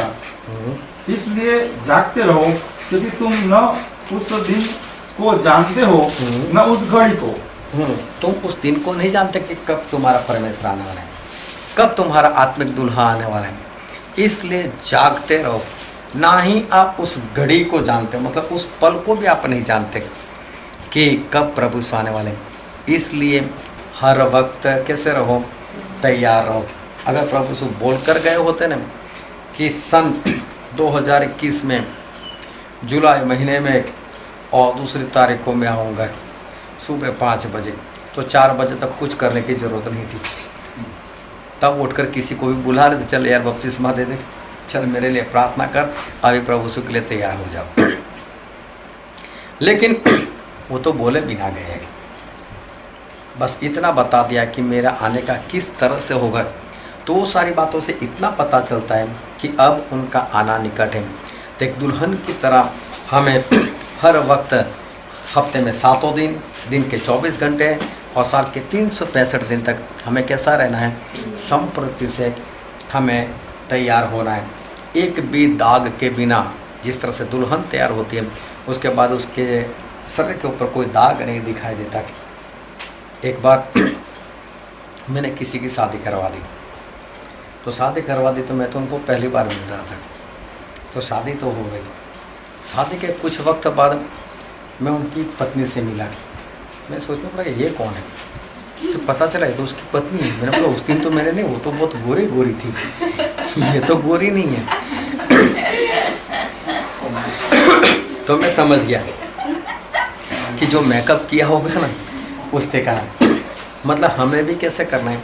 संप्रति से हमें तैयार होना, एक दाग भी ना दिखे, प्रभु यीशु के लहू से संपूर्ण से शुद्ध होकर। फिर प्रभु यीशु ने एक बात और बताई कि स्वर्ग का राज कैसा है। तो बोले स्वर्ग का राज जो है ना वो एक व्यापारी के समान है। उसने क्या किया, अपने नौकर लोगों को एक को 5 सिक्के दिए, एक को 2 दिए, एक को 1 सिक्का दिया और बोले फॉरेन चला गया, परदेश में चला गया। और फिर उसके बाद कुछ वक्त के बाद, मतलब लंबे समय के बाद वो वापस आया। जब लंबे समय के बाद वापस आया तो ऐसा हुआ कि उसने तीनों को बुलाया और बुलाकर पूछा, ए भाई साहब, मैंने तुझे 5 सिक्के दिए थे, क्या हुआ? तो बोलता है कि स्वामी, मैंने तो मेहनत की, मैंने तो कमाई की और 5 सिक्के से मैंने तो 10 सिक्के बना दिए। बोले तू तो बहुत विश्वास योग्य है। बोले तेरे स्वामी के आनंद में तू भी प्रवेश कर। बोले फिर जिसको 2 सिक्के दिए थे उसको बुलाए। बोले तूने क्या किया? मैंने 2 सिक्के दिए थे।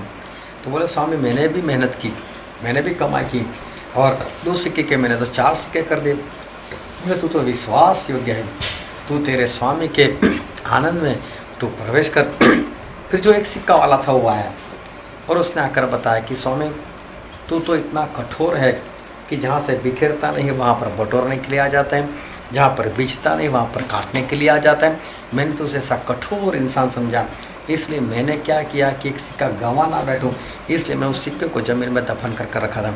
और देख तू आया तो मैं लिख कर आया, ये पकड़, तेरा तुझे मिल गया। तो उसके स्वामी ने उसको कहा, अरे आलसी चाकर, दुष्ट चाकर, जब तू इतना जानता था कि मैं ऐसा कठोर हूँ कि जहाँ पर बिखरता नहीं वहाँ पर बटोरने के लिए आता हूँ, जहाँ पर बिछता नहीं वहाँ पर काटने के लिए आता हूँ, तो फिर तूने ऐसा क्यों किया? तुझे कुछ काम करना था। अगर वो नहीं कर पाया तो मेरा जो पैसा था वो किसी शराफ को दे देता, तो कम से कम कुछ ब्याज तो मिलता। 1 के 2 नहीं होते, लेकिन 1 का 1.25 या 1.5 तो हो जाता। बोले मुझे कुछ तो मिलता। फिर उन्होंने कहा, ये जो निकम्मा है उसको बाहर के अंधेरे में डाल दो, चालू कर देना। बोले उसको बाहर के अंधेरे में डाल दो। अभी वचन को ध्यान से समझना कि स्वर्ग का राज इस व्यापारी के समान है। अब प्रभु से क्या कहना चाहते हैं? तो प्रभु से ये कहना चाहते हैं कि व्यापारी होता है, मतलब ये समझो कि इसका कोई व्यापार होगा। अभी हम अंदाज़ा लगाते हैं, समझो कि इसका एक सुपर स्टोर होगा। समझो अभी एक नौकर को 5 रुपये 5 सिक्के दे दिए, 1 को 2 दिए, 1 को 1 दिए। अभी कुछ भी नहीं बताया उनको क्या करना है क्या नहीं। लेकिन जब नौकर को दुकान लेकर जाता है, नौकर वहाँ पर काम करता ही रहता है, हर रोज़ करता है, तो उसको तो मालूम नहीं मुझे क्या काम करना है। मुझे तो ये दुकान चलानी है, जो कस्टमर आएंगे उनको मुझे बेचना है, जो माल ख़त्म हो जाएगा तो मुझे आगे से ख़रीदना है। मुझे ख़रीदना भी है, मुझे बेचना भी है, साथ में मुझे हिसाब भी रखना है, कितने पैसे आए, कितने पैसे गए, कितना माल मैंने ख़रीदा, कितना बेचा, कितना मुनाफा हुआ, वो सब कुछ बताना है।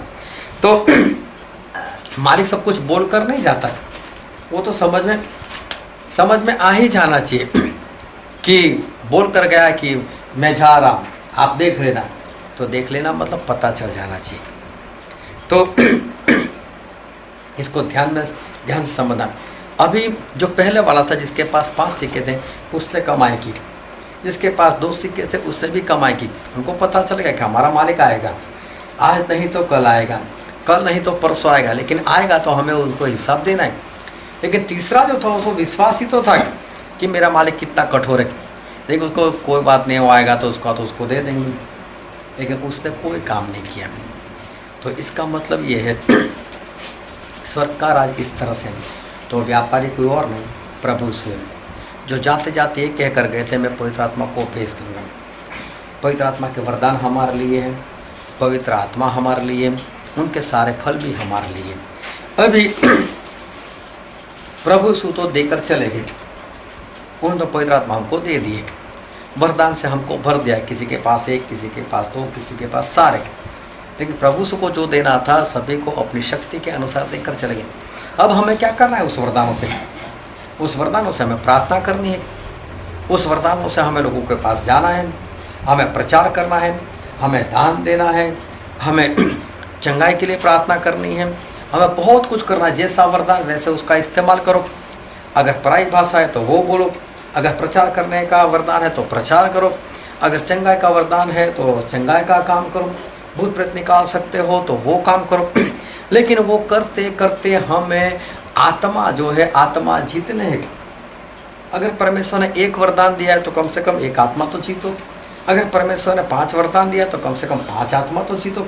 हमें ये काम करना है, हमें आत्मा जीतना है। क्योंकि प्रभु यीशु के पास जब हम खड़े होंगे तो प्रभु यीशु पूछेंगे कि कितने फल लेकर आया तू।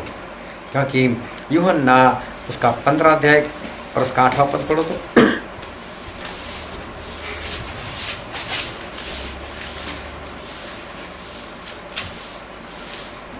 मेरे पिता की महिमा इसी से होती है कि तुम बहुत सा फल लाओ, तभी तुम मेरे चेले ठहरोगे। तुम बहुत से फल लाओ, मतलब हम ज़्यादा आत्मा जीत कर लाए, ऐसे परमेश्वर की मर्जी। तो परमेश्वर बोलते नहीं है कि आप जाओ आत्मा जीतो, ये करो वो करो, मतलब लेकिन वरदान दिया उसका कारण क्या? बस ऐसे ही लोगों को दिखाने के हाँ मेरे पास तो चंगाई का वरदान है, अरे मुझे बुखार आता है प्रार्थना, नहीं नहीं मैं नहीं करना, मेरे पास तो है चंगाई का वरदान। ये ऐसे नहीं दिया हमको, हमें काम करना है, हमें आत्मा जीतना है। और फिर वहाँ पर ऐसा लिखा है, हम पढ़ते हैं मत्ती उसका 25वां अध्याय और पढ़ो तो उसका 30वां पद। और इस निकम्मे रात को बाहर के अंधेरे में डाल दो, जहाँ रोना और दांत पिसना होगा। हाँ, बाइबल में लिखा है कि इस निकम्मा जो दास है उसको यहाँ से निकालो और इसको बाहर अंधेरे में, मतलब नरक में डाल दो। अभी देखो, इनको मालूम था कि उनका स्वामी कब आने वाला है, तो परमेश्वर एक बार फिर हमको बोल रहे हैं कि प्रभु सो कब आने वाले वो हमको नहीं मालूम, लेकिन अंदाजे से जिस तरह से वचन दिखा रहा है इस तरह से समझो कि उनका आना बहुत पास में है। तो बहुत पास में है तो हमको क्या करना है, जितने भी वरदान हमको मिले हैं उस वरदान का इस्तेमाल करना है। वरदान का इस्तेमाल करते हुए हमें आत्मा को जीतना है। अगर हम आत्मा नहीं जीत पाए तो उस वक्त हमारा भी क्या हो जाएगा, नाश हो जाएगा। और इसलिए हमें लगातार जो है वो आत्मा जीतने की जो कोशिश है वो कोशिश हमको वो करते रहना है। फिर बाइबल में हम पढ़ते हैं मत्ती उसका 24वां अध्याय और पढ़ो तो उसका 40 और 41। उस समय 2 जन खेत में होंगे, एक ले लिया जाएगा और दूसरा छोड़ दिया जाएगा। हाँ, कहाँ पर होंगे 2 लोग? खेत में 2 लोग होंगे, उसमें से एक स्वर्ग में चला जाएगा और एक रह जाएगा। फिर 2 स्त्रियां चक्की पीसती रहेगी, एक ले ली जाएगी और दूसरी छोड़ दी जाएगी। हाँ, अभी वहाँ पर 2 स्त्रियाँ भी हैं और वो क्या कर रहे, साथ में चक्की पीस रही। बोलो उसमें से एक स्वर्ग में चली जाएगी लेकिन एक रह जाएगी। फिर हम पढ़ते हैं लूका उसका 17 अध्याय और 34 से 36। मैं तुमसे कहता हूँ उस रात 2 मनुष्य एक खाट पर होंगे, 2 मनुष्य एक खाट पर होंगे, एक ले लिया जाएगा और दूसरा छोड़ दिया जाएगा। हाँ, 2 स्त्रियां एक साथ चक्की पीसती होगी, एक ले ली जाएगी और दूसरी छोड़ दी जाएगी। 2 जन खेत में होंगे, एक ले लिया जाएगा और दूसरा छोड़ा जाएगा। हाँ, अभी देखो यहाँ पर 3 लोगों की बात की। मत्ती में 2 लोग और लूका में 3 लोग। लूका में एक खाट वाली बात एक और आती है। अभी देखो यहाँ पर जो परिस्थिति दर्शाई कि खाट में 2 लोग साथ में सोते होंगे। अभी देखो एक बेड पर साथ में कौन सोता है? एक बेड के ऊपर बहुत करीबी जो रिश्ता होता है, 2 बहनें होती हैं, 2 भाई होते हैं, माता पिता होते हैं या तो और कोई, लेकिन बहुत करीबी जो रिश्ता है वो वहाँ पर होते। अभी परमेश्वर ये कहते हैं कि जब प्रभु यीशु आएंगे तो उसमें से एक ले लिया जाएगा और दूसरा रह जाएगा। अभी खेत में 2 लोग साथ में काम कर रहे, तो खेत में जब साथ में काम करें तो यहाँ पर कोई मजदूर की बात नहीं की है, लेकिन खेत में काम करने वाले हो सकता है 2 भाई हैं, हो सकता है बाप और बेटा है, और लोग अपने खेत में साथ में काम करें। यहाँ पर भी करीबी रिश्ता। और दो स्त्री चक्की पीसती होगी। तो ये भी एक ही घराने की स्त्री की बात है। हो सकता है दोनों बहनें हों, हो सकता है देरानी जेठानी हो सकता है सास बहू हो सकता है माँ बेटी हो, लेकिन ये भी करीबी रिश्तेदार। अभी परमेश्वर ऐसा कहते हैं दो में से एक को ऊपर ले लिया जाएगा। इसका मतलब ये नहीं कहते परमेश्वर कि मैं दोनों को साथ में लेना नहीं चाहता, लेकिन परमेश्वर ये कहना चाहते हैं कि इतना करीबी रिश्ता होने के बाद भी अगर एक मसीह में सही से चल रहा है और दूसरा मसीह में सही से नहीं चल रहा है, तो चाहे बाप बेटा हो तो बाप अगर सही से चलता है तो बाप जाएगा और बेटा रह जाएगा, या तो बेटा सही से चलता है तो बेटा जाएगा और बाप रह जाएगा। अगर दो भाई है तो चाहे उनके बीच में कितना भी करीबी रिश्ता हो, लेकिन एक भाई परमेश्वर में सही से चलता है तो स्वर्ग में जाएगा और दूसरे को नरक में डाल दिया जाएगा। चाहे कितने भी करीबी रिश्तेदार में स्त्री हो, चाहे माँ बेटी ही क्यों ना हो, लेकिन अगर माँ सही से चलती है तो वो स्वर्ग में जाएगी और बेटी नरक में जाएगी। या तो बेटी सही से चलती है तो बेटी जाएगी लेकिन माँ नहीं जाएगी। और ऐसा नहीं होगा कि जैसे माँ को उठाकर लेकर जा रहे और माँ जोरों से बोले वो पिताजी पिताजी, या स्वर्गदूत उठाकर लेकर जाए तो स्वर्गदूत को बोले वो मेरी बेटी रह गई मेरी बेटी रह गई, आप ले लो ना उसको, ले लो ना प्लीज़, मैं आपसे विनती करूँगा ले लो ना। ऐसा नहीं होगा। क्यों ऐसा नहीं होगा? क्योंकि हम पढ़ते हैं पहला कुरिन्थी उसका अध्याय 15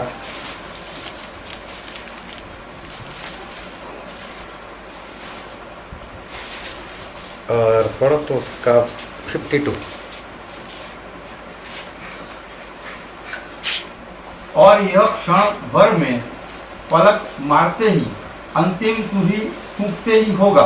हाँ, मतलब यहाँ से जो ऊपर चले जाएंगे, एक ले लिया जाएगा एक रह जाएगा। वो कैसे होगा मालूम? जैसे पलक झपकते हैं, बोलते ऐसे। अभी ऐसे में हो गया, जो स्त्री यहाँ पर नीचे थी माँ ऐसे किया तो ऊपर, अब कैसे बोले वो मेरी बेटी को नहीं लेकर आए? पलक झपकती ही हो गया। अगर बेटी चली गई ऐसे पलक आ रही है तो मैं कहाँ पर आ गई? देख रहा पूरा शरीर बदल गया और माँ नीचे रह गई। लेकिन बोले कैसे? अभी पलक झपकती हो जाएगा तो कोई किसी को नहीं बता सकता। और फिर यहेजकेल में ऐसा लिखा है, यहेजकेल उसका 14 का 14 पढ़ो।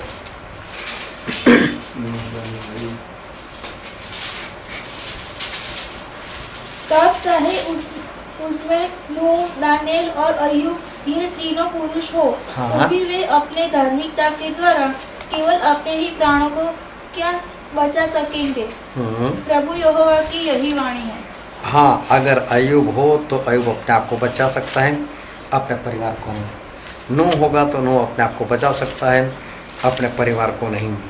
और अगर दानिएल है तो दानिएल भी सिर्फ अपने आप को बचा सकता है, अपने परिवार को नहीं। मतलब कि कोई किसी को नहीं बचा सकता। तो अगर कोई ऐसा समझ रहा है मेरा बाप बहुत अच्छे से चलता है, बस मैं तो चली जाऊंगी, बाप मेरी तो सिफारिश करेगा ना? सिफारिश होगी भी नहीं और काम लगने वाली भी नहीं।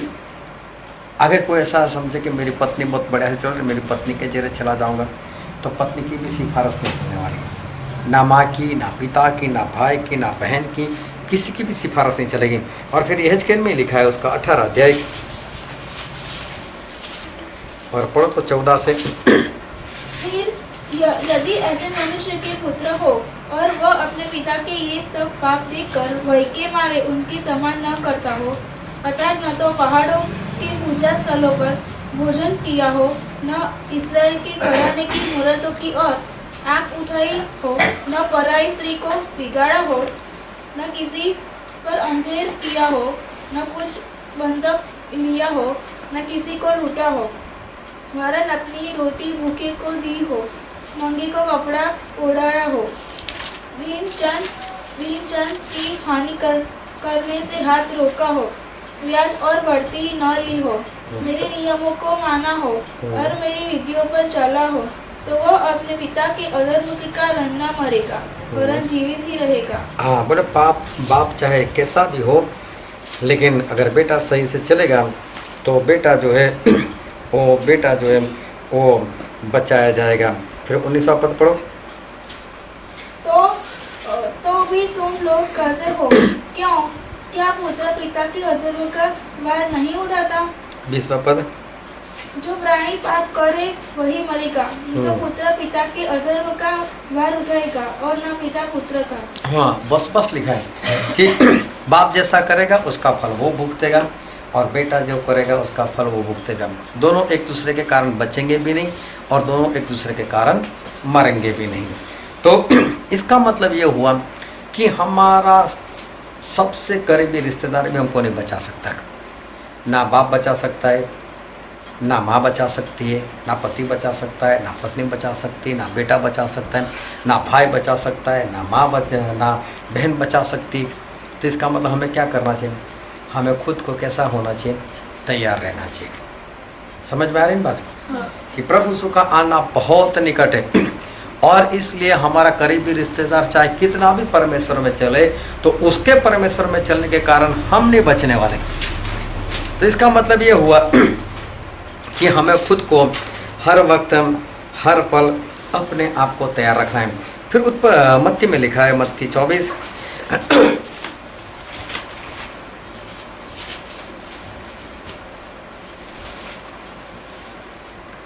और पढ़ो तो उसका 45। अतः वह विश्वास योग्य और बुद्धिमान दास कौन है जिसे स्वामी ने अपने नौकर चाकरों पर सरदार ठहराया कि समय पर उन्हें भोजन दे। धन्य है वो दास जिसे उसका स्वामी आकर ऐसा ही करते पाए। हाँ, अभी हम सभी लोग जो हैं वो हम नौकर लोग हैं। हम सभी लोग परमेश्वर के नौकर लोग हैं और परमेश्वर हमारे स्वामी हैं, परमेश्वर हमारे मालिक हैं और परमेश्वर ने सभी को कोई न कोई काम तो दिया ही दिया है।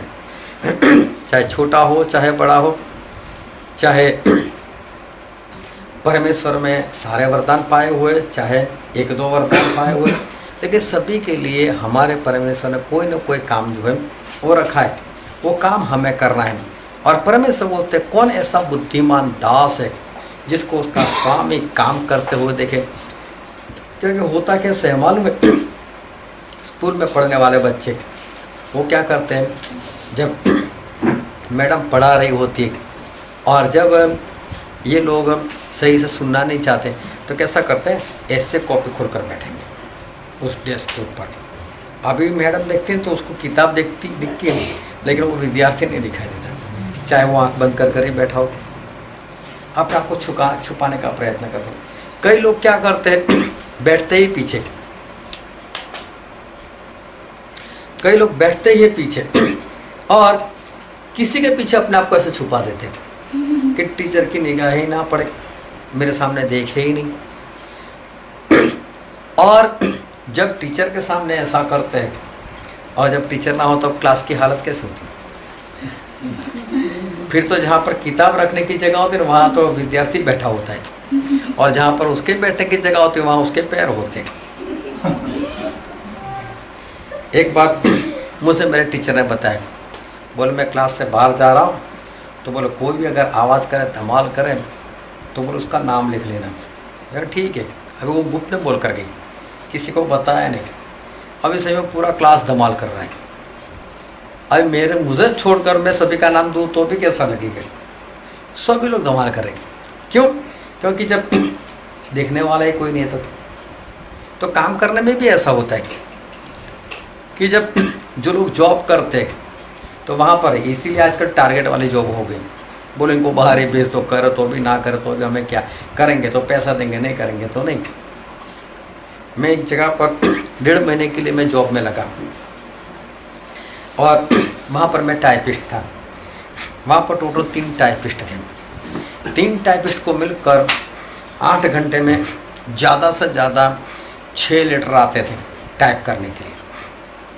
अभी 3 टाइपिस्ट और 3 टाइपिस्ट को 2 लीटर। अभी 2 लीटर, 1 लीटर टाइप करने में ज़्यादा से ज़्यादा 5 मिनट जाती है। अभी 2 लीटर टाइप करने में 10 मिनट। मैं तो बोलता हूँ बहुत शांति से करो, धीरे से करो तो आधा घंटे का काम था। और वहाँ का एक टाइपिस्ट वो बोलते मैं तो इसमें भी है ना इतने काम में, उसमें भी मैं तो ओवर टाइम करता हूँ। इतना दिखावा करता था कि जैसे बहुत काम में, बस वो उसके ऊपर रखेगा बस, और इधर उधर ही बस घूमते रहेगा, ये कभी वो, बस इधर जाना उधर बात करना। अगर उस मैनेजर आ गया तुरंत बैठ गया वहाँ पर, तब टाइप की आवाज़। और जब छूटने की बारी, अरे मेरा तो काम बाकी, अभी तो बहुत काम है। अच्छा ओवर टाइम कर ले चल तू तो उसको उसके ज़्यादा पैसे मिलते थे। मतलब कि सामने मैनेजर नहीं तो काम भी वैसे करता था। लेकिन बुद्धिमान कौन है?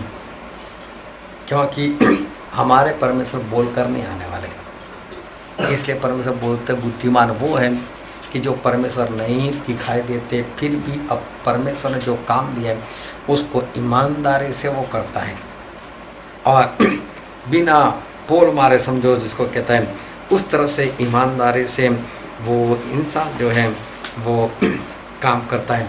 तो अगर हमें स्वर्ग में जाना है तो हमें कैसा काम करना पड़ेगा? ईमानदारी से, क्योंकि जिस दिन परमेश्वर आएंगे वो तो हमें पता ही नहीं, बोल कर तो आने वाले नहीं, अचानक से खड़े हो गए और उस वक्त बोले पढ़ो तो आगे जो हम पढ़ रहे थे मत्ती 24 में, धन्य है वह दास जिसे आगे उसकी दूसरी, मैं तुमसे सच कहता हूँ वह उसे अपनी सारी संपत्ति पर उससे पहले वाला पद पढ़ो। धन्य है वह दास जिसे उसका स्वामी 46 धन्य है वह दास जिसे उसका स्वामी आकर ऐसा ही करते पाए। मैं तुमसे सच कहता हूँ वह उसे अपनी सारी संपत्ति पर अधिकारी ठहराएगा। परंतु यदि वह दुष्ट दास सोचने लगे कि मेरे स्वामी के आने में देर है, और अपने साथी दासों को पीटने लगे और पियो करो साथ खाए पिए, तो उस दास का स्वामी ऐसे दिन आएगा जब वह उसकी बाट न जोता हो। हाँ, अभी देखो, जब उसको मालूम है उस वक्त परमेश्वर आ जाएंगे, उसका स्वामी उस वक्त आ जाएगा। तो वो ध्यान समझना कि जो भी परमेश्वर ने काम दिया, अगर स्वर्ग में जाना चाहते हो तो कब आने वाले नहीं मालूम, और इसलिए अपना काम जो है उसको ईमानदारी से करते रहो, ईमानदारी से आगे बढ़ते रहो, ताकि जब भी परमेश्वर आए तो हम उस स्वर्ग में हम जा सके। और फिर मत्ती में ऐसा लिखा है, मत्ती उसका 13वां अध्याय और उसका 31 और 32 पद पढ़ो तो। उसने उन्हें एक और दृष्टांत दिया, स्वर्ग का राज्य राई के एक दाने के समान है, जिसे किसी मनुष्य ने लेकर अपने खेत में बो दिया। वह सब बीजों से छोटा तो है, पर जब बढ़ जाता है तब सब पद से बड़ा होता है, और ऐसा पेड़ हो जाता है कि आकाश के पक्षी आकर उसकी डालियों पर बसेरा करते हैं। तो परमेश्वर यहाँ पर ऐसा कहते हैं कि स्वर्ग का राज जो है वो किसके समान है? राई के दाने के समान है। तो बोले जब उसको बीज दिया जाता है तो बोले वो इतना बड़ा होता है कि पहले तो पौधा हो जाता है, और फिर आगे बढ़ते बढ़ते वो बड़ा पेड़ भी हो जाता है, और पेड़ होने के बाद उसके ऊपर पंछी लोग भी आते हैं, और वो वहाँ पर माला भी वहाँ पर इस तरह से बनाता है। तो मतलब कि उसकी शुरुआत कहाँ से हुई? उसकी शुरुआत बहुत छोटे से हुई, मतलब कि बहुत छोटा एक राई का दाना था, वहाँ से उसकी शुरुआत हुई, लेकिन आगे बढ़ते बढ़ते वो इस तरह से बड़ा हो गया कि उसका एक बड़ा पेड़ जो था वो पेड़ हो गया। तो प्रभु सुने ऐसा कहा, हम पढ़ते हैं मरकुस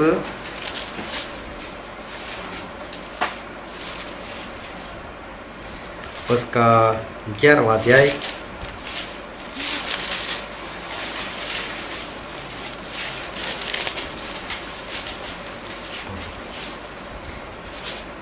एक काम करो, मत्ती पढ़ो, मत्ती उसका 17 अध्याय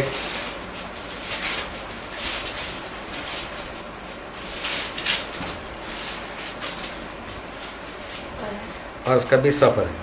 उसने उनसे कहा, अपने विश्वास की घड़ी के कारण क्योंकि मैं तुमसे सच कहता हूँ, यदि तुम्हारा विश्वास राई के दाने के बराबर भी हो तो इस पहाड़ से कह सकोगे, यहाँ से सड़क कर वहां चला जा, तो वह चला जाएगा। यहाँ पर ऐसा लिखा है कि अगर तुम्हारा विश्वास राई के दाने के बराबर हो, लेकिन सही में राई के दाने के बराबर नहीं लिखा। हाँ, किसे इसको इंग्लिश में पढ़ दो। And Jesus said unto them, Because of your unbelief, for verily I say unto you, if ye have faith as a grain of Faith as a mustard seed, faith as a grain of mustard seed, mustard seed, faith as मतलब कि mustard grain के समान, मतलब राई के दाने के बीज के जैसा, एज मतलब जैसा कि उसके समान, उसके बराबर नहीं। राई के दाने के बराबर मतलब इतना विश्वास, छोटा राई के दाने जितना। लेकिन सही में शब्द जो है फेथ एज मस्टर्ड ग्रेन मतलब कि राई के दाने के जैसा विश्वास करो, समान विश्वास करो। तो राई का दाना कैसा होता है, जब उसको बीज दिया जाता है तो पौधा निकलता है, मतलब बड़ा हो गया अभी, फिर बढ़ते बढ़ते बढ़ते बढ़ते पूरा पेड़ हो गया, है ना। तो इतना बढ़ गया वो कि अभी जो पंछी है वो भी वहाँ पर आते हैं और वहाँ पर माला बनाते हैं, मतलब वहाँ पर उनको बसेरा मिल जाता है, उनको आसरा भी वहाँ पर मिल जाता है। तो परमेश्वर ऐसा बोलते हैं कि ऐसा विश्वास करो कि आपके विश्वास के जरिए बहुत सारे, मतलब आपका विश्वास जो है राई के दाने से शुरू हो, लेकिन बढ़ते बढ़ते ऐसे पेड़ के समान बने कि आपके विश्वास के कारण लोग आपके पास आए, आपके पास आकर बोले कि हमारे लिए प्रार्थना करो। वो बोले हमारी चंगाई के लिए प्रार्थना करो, हमारे आशीष के लिए प्रार्थना करो, हमें भी आगे बढ़ाओ, हमें भी विश्वास के बारे में सिखाओ, हमारे शरण में वो लोग आने चाहिए। ऐसा हमारा विश्वास होना चाहिए, जिसकी शुरुआत तो बहुत छोटी होती है लेकिन इतना बढ़ना चाहिए। हर बार बस राई के दाने के जितना विश्वास नहीं होना चाहिए, राई के दाने के समान विश्वास होना चाहिए जो लगातार बढ़ता जाता है। तो क्या लिखा है, स्वर्ग का राज कैसा है, राई के दाने के समान, मतलब क्या करता है, बढ़ता है। तो हम कैसे होने चाहिए विश्वास में, बढ़ते होने चाहिए। बढ़ते बढ़ते हम इतना बड़ा पेड़ बन जाए। बाकी राई के दाने जितना विश्वास होगा ना तो कोई पहाड़ नहीं हिलने वाला, पत्थर भी नहीं हिलने वाला, अरे यहाँ तक कि चींटी भी आपको डसकर चली जाएगी। हाँ, तो राई के दाने जितना विश्वास नहीं चाहिए, उसके समान चाहिए कि जो बढ़ता जाता है। तो कई लोग ऐसे उदाहरण देते हैं, अरे परमेश्वर सिर्फ इतना बोला कि राई के दाने के जितना भी विश्वास होगा तो पहाड़ को हटा दोगे। जितना नहीं, जैसा विश्वास, बढ़ने वाला विश्वास। तो बढ़ने वाला विश्वास होगा जो बड़ा पेड़ बन जाता है। तो ऐसा आपका विश्वास होना चाहिए। लोग आपको ढूंढते हुए आपके पास आने चाहिए, आपकी शरण में बैठने चाहिए, आपको बोलने चाहिए कि मुझे सिखाओ, मुझे आगे बढ़ाओ, मेरे लिए प्रार्थना करो। ऐसा हमारा जीवन जो है होना चाहिए, क्योंकि हम ये नहीं जानते कि हमारे प्रभु से कब आएंगे। प्रभु से आपने तो बोला था ना राई के दाने के जितना, आज भी उतना ही विश्वास है। अरे उतना नहीं, उसके समान होना चाहिए। तो हमें कैसा करना है, हमें बढ़ना है। राई के दाने को पकड़ कर नहीं बैठना है, हमें बढ़ना है और बड़ा पेड़ होना है। क्योंकि अगर राई के दाने के जितना रह गए हम लोग तो फिर परमेश्वर आएंगे तो हम लोग कहाँ जाएंगे, नाश में जाएंगे। और इसलिए हमें बड़ा पेड़ बनना है। फिर आगे पढ़ो तो उसका 44वां पद, मत्ती 13 का 44, 13 मत्ती 13 का 44। स्वर्ग का राज्य खेत में छिपे हुए धन के समान है, जिसे किसी मनुष्य ने पाकर छिपा दिया और आनंद के मारे जाकर अपना सब कुछ बेचकर उस खेत को मोल लिया। उस खेत को मोल लिया। अभी देखो इसको समझते कि परमेश्वर क्या बोलते हैं कि परमेश्वर का राज कैसा है कि खेत में छुपे हुए धन के बराबर। अभी क्या हुआ, जमीन के नीचे धन छुपा हुआ है। आजकल कई लोग ऐसे निकल चुके, तो जो लोग ऐसा बोलते हैं और आपके घर के नीचे तो है ना बहुत बड़ा खजाना छुपा हुआ है, और बोलो उसके लिए क्या चाहिए मालूम, जादू टूना करने वाला चाहिए, क्योंकि वहाँ पर है सांप आकर बैठ चुका है और सांप जो है ना आपको डस लेगा, और इसलिए कुछ विधि करवानी पड़ेगी। और कई लोग तो ऐसे लोगों को बुला कर लाते हैं, वो देखो ना यार हमारे घर में कहीं धन तो नहीं छुपा है। तो कई बार क्या है, किसी को ज़मीन में छुपा हो कुछ मिल भी गया है। तो पहले के लोग क्या करते थे, पहले के ज़माने में बंजारा लोग होते ना, वो क्या करते थे, जो कमाई करते थे वो लोग अपना, उनका कोई ठिकाना नहीं रहता था, वो लोग घूमते रहते थे। तो क्या करते थे, जब उनके पास पैसे बढ़ जाते थे ना, तो कहीं पर ज़मीन में लोग दफन कर देते थे, वो सोना चांदी दफन कर देते थे। और बड़ा सा एक बर्तन आता था जिसको गुजराती में चरो बोलते, तो उसके अंदर रख कर वो लोग दफन कर देते और वहाँ पर वो लोग निशान रखते थे। और वो निशान जो है अपने खास लोगों को वो बता देते थे। अभी क्या होता था कि कई बार वो लोग मर गए, तो अभी किसी को पता ही नहीं चला। तो कई बार लोग ऐसे घर बनाने के लिए कुछ खो देते थे, तो वहाँ से उनको मिल जाता था ऐसा।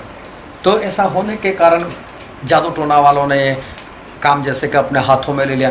अरे बोले तेरे घर में है, एक बार मुझसे किसी ने बताया था, बोले तेरे घर में है। मैंने बोला है ना, तो रहने दो उसको, मैं उसको नहीं निकालने वाला। एक बार मैं किसी के घर में चला गया, तो उनको ऐसे 2-3 जादू टोना करने वालों ने बताया था कि तुम्हारे घर में है। तो उन्होंने मुझे भी बताया, बोला आप भी देखो ना, अभी मैं ये बोलता हूँ कि मुझे तो कोई नहीं दिखाई देता, बोलेंगे इसके पास तो परमेश्वर कोई सामर्थ्य है ही नहीं। और अगर मैं बोलता हूँ कि है, तो वो दूसरे का सुनकर मैं बोलता हूँ गलत हो जाती है बात। तो बोला अभी उसको निकालने के लिए क्या करो। मैंने बोला देखो नीचे धन तो छिपा हुआ है, और कभी भी देखो ज़मीन के नीचे धन तो छुपाई हुआ है। एक चोर ने ऐसा कर दिया, चोरी करते करते पकड़ा गया, तो उसको जेल हो गई। तो उसके पास से कुछ भी बरामद नहीं हुआ, चोरी का धन कुछ भी नहीं मिला। तो उसने क्या किया, एक चिट्ठी लिखी और जो जेलर था उसको दे दी, बोले मेरी पत्नी तक पहुंचा देना चिट्ठी। ठीक है पहुंचा देंगे। देखा चोर है, चोर ने लिखी, तो उसमें लिखा हुआ था कि हमारी जो ज़मीन है ना, वहाँ पर बोले मैंने धन छिपाया हुआ है, तो बोले धीरे से निकाल देना। अब इन लोगों ने पढ़ लिया, तो पुलिस में बोले इसका जो धन हम इतना मारने के बाद भी नहीं बताया, वो इस चिट्ठी से पता चल जाता है कि उसके खेत में है। तो उन लोगों ने क्या किया, पूरा खेत खोद दिया। अभी क्या हुआ, उसकी पत्नी बोल रही है ऐसा क्यों किया, बोले आपके पति ने ऐसे चिट्ठी लिखी। तो उसने भी चिट्ठी लेकर भेजा, बोले यार ऐसा तो कुछ निकला नहीं आपने सब। बोले कोई बात नहीं, बीज बोझ दे, बोले खेती हो गई हमारी, के कौन हल चलाने के लिए जाए, मैंने तेरा काम आसान कर दिया, बोले अभी बीज डाल दे। तो अभी उसके अंदर से तो धन निकलता है ना। हाँ, तो जमीन के अंदर धन तो छिपाए हुआ है। तो मैंने भी बोल दिया उनको, मैंने बोला है धन तो है। तो बोले यार निकल सकता है, मैंने बोला निकल सकता है, लेकिन एक काम होगा, आपके घर में से एक पक्का मर जाएगा। बोले इसका कोई हल, मैंने बोला बस एक ही हल है कि एक तो मरेगा। अभी सभी को डर है कहीं मैं मर गया तो, दूसरे को भी डर है मैं मर गया तो। किसी ने आज तक नहीं खोदा उसको। बोले थोड़ा जादू टोना वाले के पास भी नहीं जाना है। तो अभी ये क्या हुआ, ऐसा ही धन कहीं पर छिपा हुआ है। अभी किसी को पता चल गया किसी रीति से, पक्की बात है कि नीचे अरबों रुपए छुपे हुए। अभी समझो कि खेत की कीमत है 2 लाख रुपए, और नीचे छुपा हुआ है समझो कि अरबों रुपए का धन छुपा है। अभी जो मालिक है उसको नहीं पता है, लेकिन किसी और को पता चल गया। अभी जिसको पता चला वो क्या करेगा, वो बोलेगा यार मुझे खोदने दे यहाँ पर, तो खोदने दे देने वाला, और खोदेगा और निकलेगा तो ये बोलेगा तो मेरी ज़मीन मेरा है, जिसके हाथ क्या आएगा।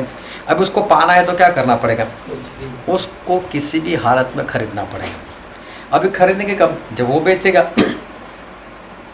अभी वो क्यों बेचे, उसको वो बेचना नहीं चाहता है।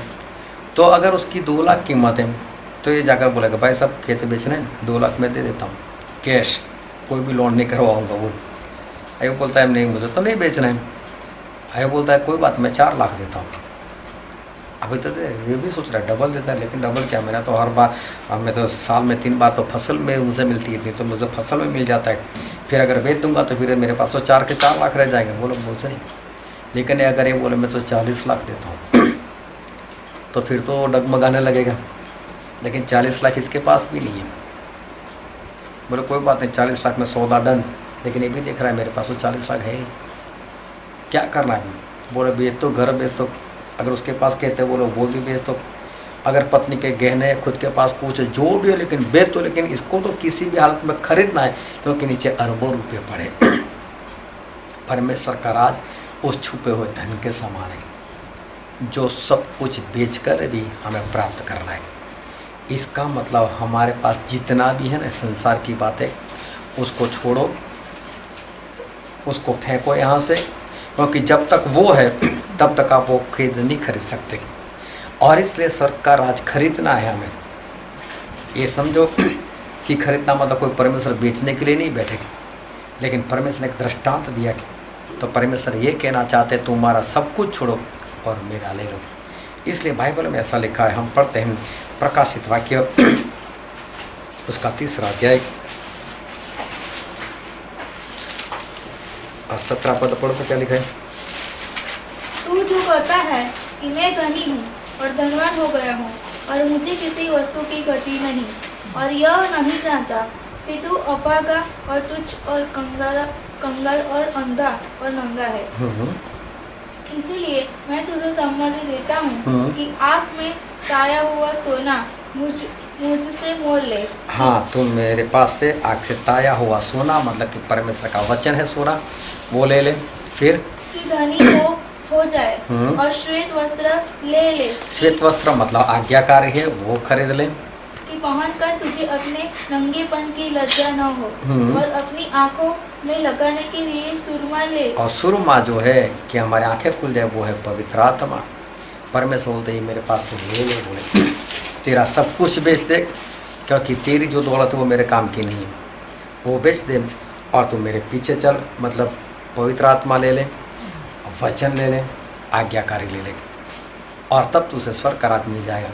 इसलिए उस धनवान को भी प्रभु ने यही कहा कि संपूर्ण होना चाहता है तो एक काम कर, सब कुछ बेच दे, गरीबी में बांट दे, ये कौन सा स्वर्ग में जाने वाला है, तू आके मेरे पीछे चल तो तुझे मिलेगा। तो स्वर्ग का राज प्राप्त करने के लिए हमें क्या करना पड़ेगा, हमारी सारी चीज़ों को बेच देना पड़ेगा, हमारे सारे धर्म के कामों को फेंक देना पड़ेगा, उसको कचरा समझो, उसको फेंक दो, और फिर स्वर्ग का राज जो है उसको हासिल करो। फिर मत्ती में लिखा है उसका 13वां अध्याय उसका 45 और 46 पद।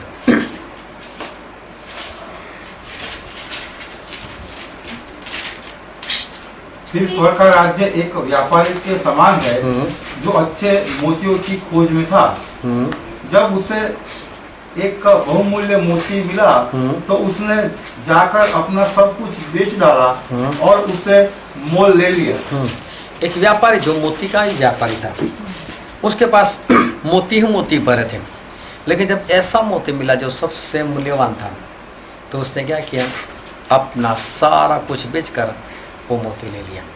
यहाँ पर भी परमेश्वर हमें यही कहना चाहते हैं कि अपना सब कुछ बेच दो, और आपकी धन दौलत कुछ भी काम नहीं आने वाली, लेकिन सब कुछ बेचकर आप परमेश्वर का राज जो है उसको प्राप्त कर लो। उनके वचन को ले लो, उनकी आज्ञाकारी को ले लो, और उनके आत्मा को ले लो, और इस तरह से तैयार हो जाओ, क्योंकि प्रभु जो है वो कभी भी हमारे जीवन में आ सकते हैं। फिर पढ़ो तो मत्ती 13 और 47 से पढ़ो तो।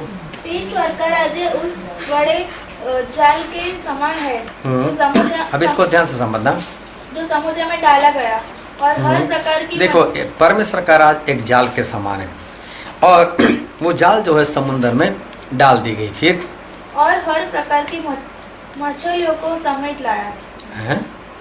जो समुद्र में डाला गया हाँ। और हर प्रकार की मछलियों को समेट लाया। और जब जाल भर गया तो मछली किनारे पर खींच लाए और बैठकर अच्छी तो बर्तनों में इकट्ठा किया और बेकार फेंक दी।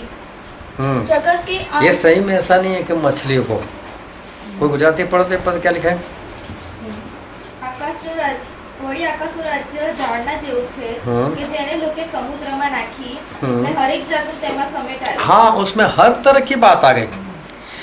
जाल डाली जाती है मछली के लिए, लेकिन उसमें अंदर तो कुछ भी आ सकता है। समुद्र में रहने वाले जितने भी प्राणी हैं उसमें से कुछ भी उसमें आ सकता है। हाँ, फिर पढ़ो तो आगे। नहीं, अभी हिंदी में पढ़ा आगे। जगत के अंत में ऐसा ही होगा। जगत के अंत में ऐसा ही होगा। क्या होगा? स्वर्गदूत आकर दुष्टों को धर्मियों से अलग करेंगे। हाँ, स्वर्गदूत आकर दुष्टों को धर्मियों से अलग करेंगे। मतलब जब तक अंत नहीं होगा तब तक दुष्टों को बाहर नहीं निकाला जाएगा। तो इसका मतलब स्वर्ग का राज्य एक जाल के समान है। उसमें जो फालतू की चीज़ें थी वो निकाल कर फेंक दी, और फालतू की चीज़ मतलब जो दुष्ट लोग उनको बाहर निकाल कर फेंक दिया। तो दुष्टों को बाहर निकाल कर फेंकेंगे वो तो आखिरी दिन, मतलब जाल समुद्र में डाल चुके परमेश्वर। और जो कुछ आना था वो तो उसमें है अभी, लेकिन जब बाहर खींचेंगे वो आखिरी दिन है। तो अभी क्या होता है, सांप अंदर आ गया झाल के अंदर।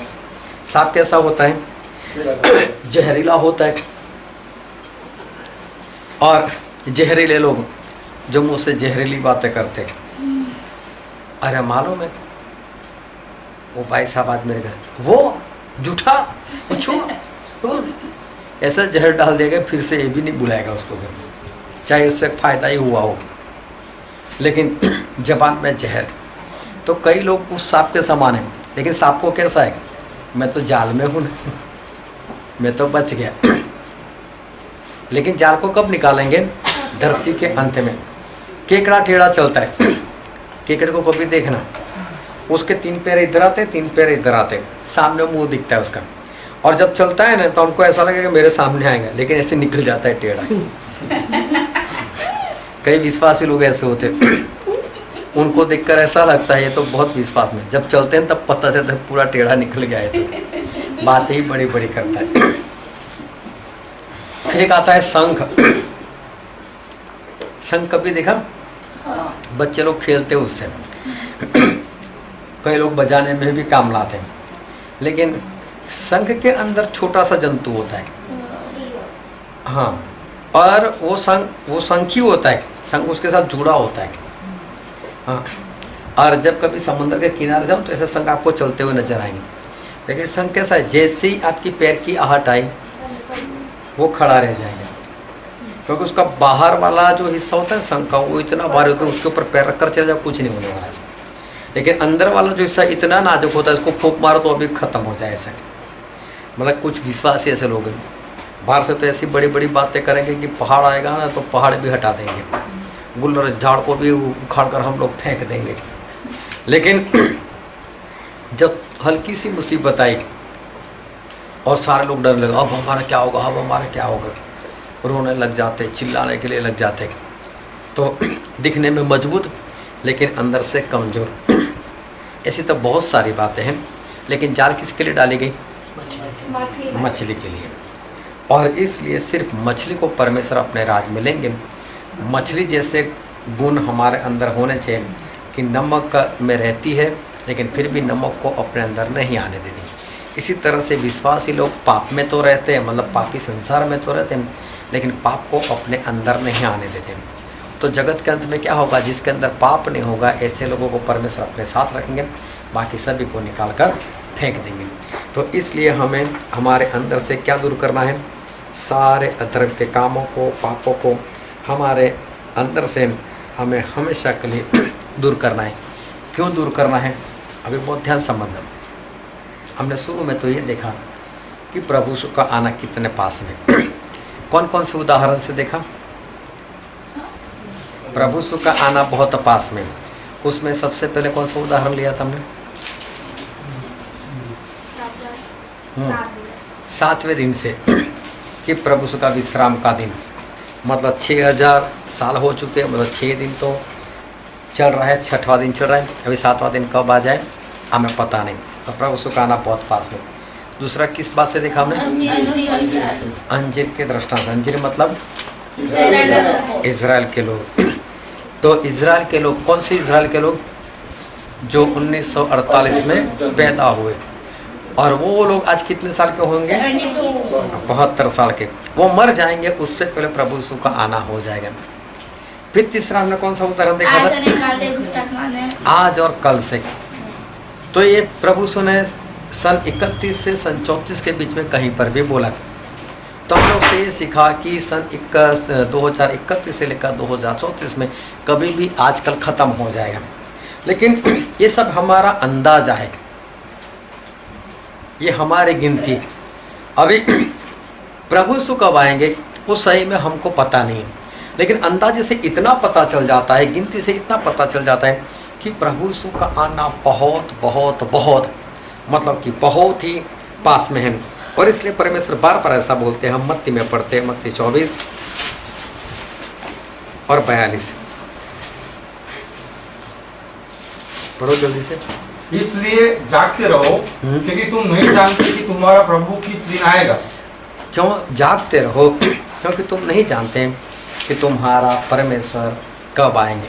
देखो यहाँ पर ऐसा लिखा है कि जागते रहो, क्योंकि तुम्हारा परमेश्वर कब आएंगे पता नहीं। परमेश्वर हमसे बोलते हैं कि आप परमेश्वर का आना नहीं पता है, इसलिए क्या करो, जागते रहो। फिर 44वां पद पढ़ो। इसलिए तुम भी तैयार रहो, क्योंकि उस घड़ी के विषय में तुम सोचते भी नहीं हो, उसी घड़ी मनुष्य का पुत्र आ जाएगा। हाँ, जिस दिन आप ऐसा सोचते हो कि नहीं अभी नहीं आएंगे, अभी नहीं आएंगे, तो बोले तभी प्रभु यीशु का आना हो जाएगा। इसलिए परमेश्वर बोलते हैं कि तुम जागते रहो और तैयार रहो। फिर आगे पढ़ो 25वां अध्याय और उसका 13वां पद। इसीलिए जागते रहो, क्योंकि तुम ना उस दिन को जानते हो ना उस समय को। एक बार फिर से लिखा है कि तुम नहीं जानते कि तुम्हारा परमेश्वर कब आने वाला है, इसलिए जागते रहो। अभी देखो ऐसी बहुत जगह पर लिखा है कि तुम नहीं जानते, तुम नहीं जानते, तुम नहीं जानते। वो बात सही है, लेकिन अभी हम 24वें अध्याय में पढ़ते हैं, मत्ती 24 और 36 पद पढ़ो। उस दिन और उस घड़ी के विषय में कोई नहीं जानता। अब प्रभु से ऐसा बोलते हैं कि उस घड़ी और उस दिन के बारे में कोई नहीं जानता, न स्वर्ग के दूतों, ना स्वर्गदूत जानते हैं, और न पुत्र, परंतु केवल पिता। केवल पिता जानते हैं। अभी ध्यान से समझता कि हम हमारे सब्जेक्ट पर आ रहे हैं कि वो दिन प्रभु यीशु का दूसरी बार आने का दिन कौन कौन नहीं जानता। सबसे पहले तो हमने ये देखा कि हम लोग नहीं जानते। दूसरा कौन नहीं जानता? स्वर्गदूत नहीं जानता। और तीसरा पुत्र, मतलब क्या ऐसा हो सकता है कि प्रभु यीशु भी ना जानते हो कि उनके आने का दिन कब है? प्रकाशित वाक्य में ऐसा लिखा है, 1 का 8 पद पढ़ो तो।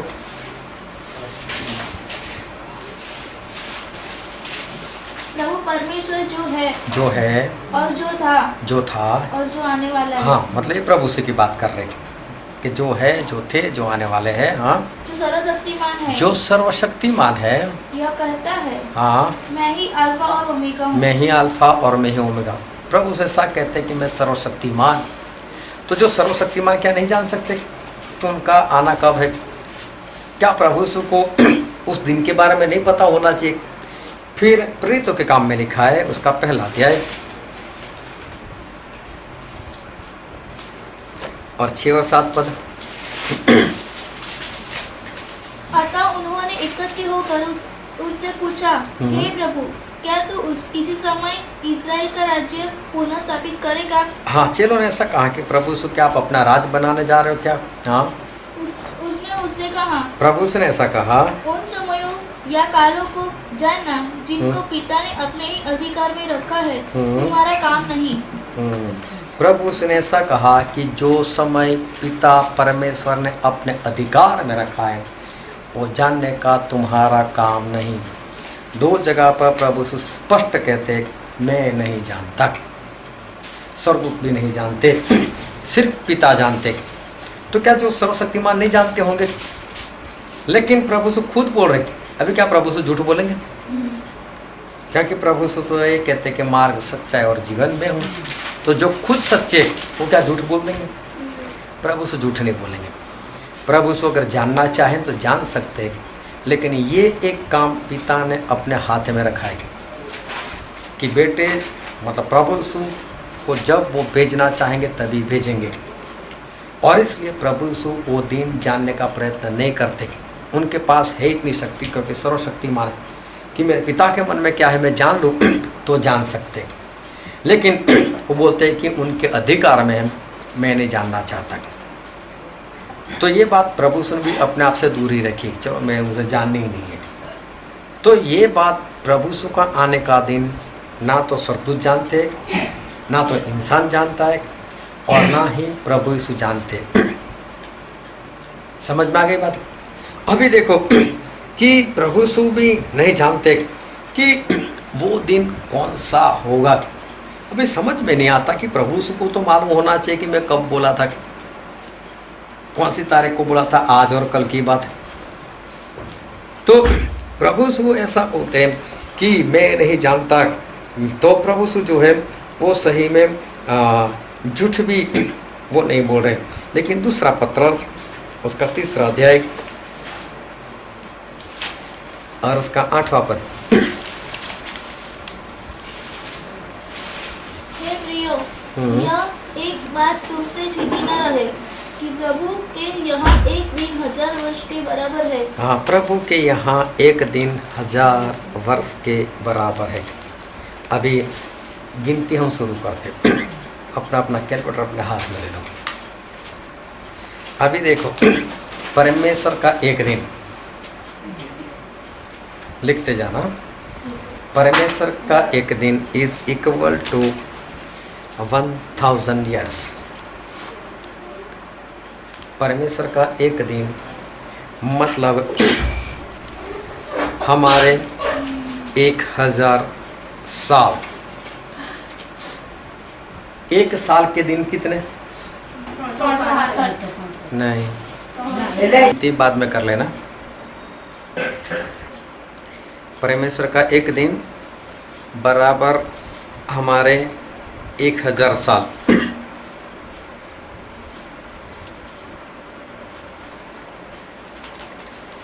फिर एक साल में 365 दिन होते हैं, लेकिन हर 4 साल में एक बार फरवरी में 29 दिन आता है, और उस दिन हमारे एक साल के दिन हो जाते 366। तो 4-4 बरस गिनकर हम किस तरह से एक उसमें बढ़ाए, तो इसका शॉर्टकट है कि एक साल के दिन गिन लो, एवरेज 365.25। तो परमेश्वर का एक दिन, अगर हमें उस 1000 साल के दिन गिनने हैं तो 1000 उसको गुना करो 365.25 से। तो परमेश्वर का एक दिन मतलब हमारे 3,65,250 दिन। परमेश्वर का एक दिन मतलब हमारे 3,65,250 दिन। एक दिन के 24 घंटे होते हैं।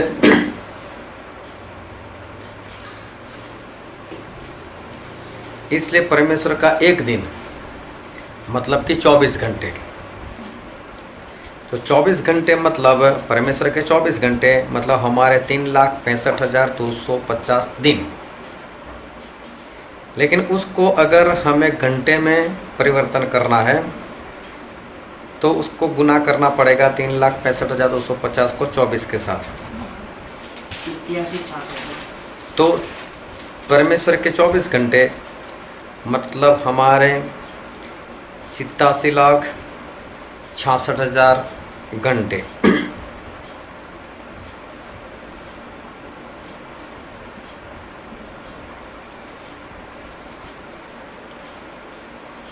अगर उसको डिवाइडेड कर देंगे 24 से तो परमेश्वर का एक घंटा तो हमारे 3,65,250 घंटे निकलेंगे। 87,66,000 को 24 से डिवाइडेड करो तो परमेश्वर का एक घंटा मतलब हमारे 3,65,250 घंटे बनेंगे।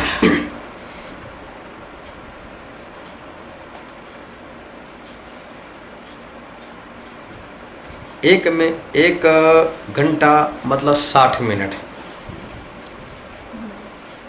तो परमेश्वर का एक घंटा मतलब परमेश्वर की 60 मिनट। तो जो 3,65,250 घंटे आए थे उसका गुना 60 कर दो तो हमें मिनट मिल जाएगी। तो 60 मिनट मतलब 365,250 गुना 60 मतलब कि 2,19,15,000 मिनट। परमेश्वर की 60 मिनट मतलब हमारे 2,19,15,000 मिनट। अगर हमें 1 मिनट में जाना है तो उसको डिवाइडेड कर देना पड़ेगा 2019,15,000 को डिवाइडेड कर देना पड़ेगा 60 से। तो परमेश्वर की 1 मिनट तो हमारे 3,65,250 मिनट बनेगी।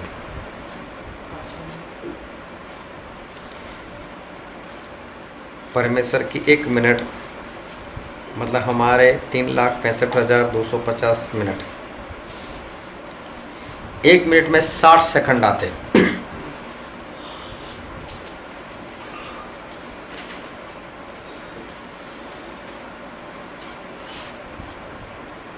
तो परमेश्वर के 60 सेकंड मतलब हमारे 3,65,250 मिनट, और उसको सेकंड में परिवर्तन करना है तो गुना 60।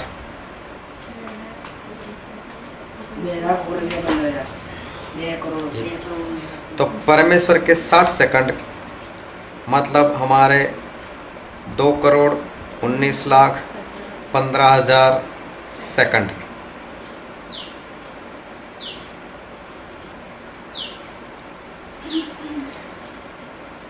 अब उसको 1 सेकंड में लाना है तो डिवाइडेड बाय 60।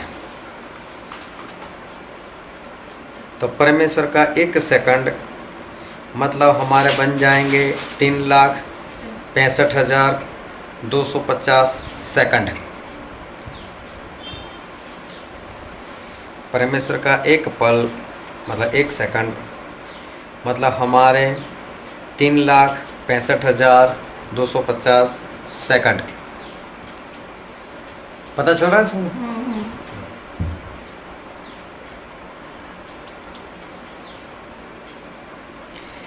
अभी वही 3,65,250 जो सेकंड है उसको अगर हमें मिनट में जाना है तो उसके डिवाइडेड बाय हमको कितना करना पड़ेगा? 60 करना पड़ेगा।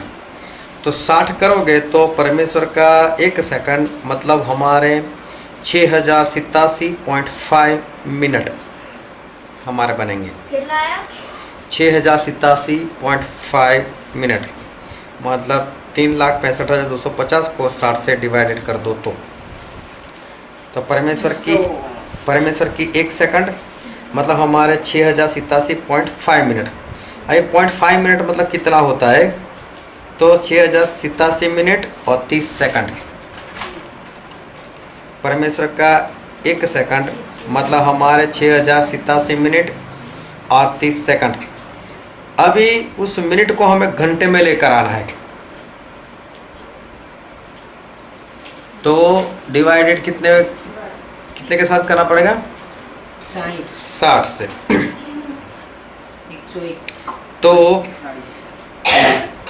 परमेश्वर का 1 पल मतलब हमारे बनेंगे 101 घंटे 27 मिनट 0.45 101.45।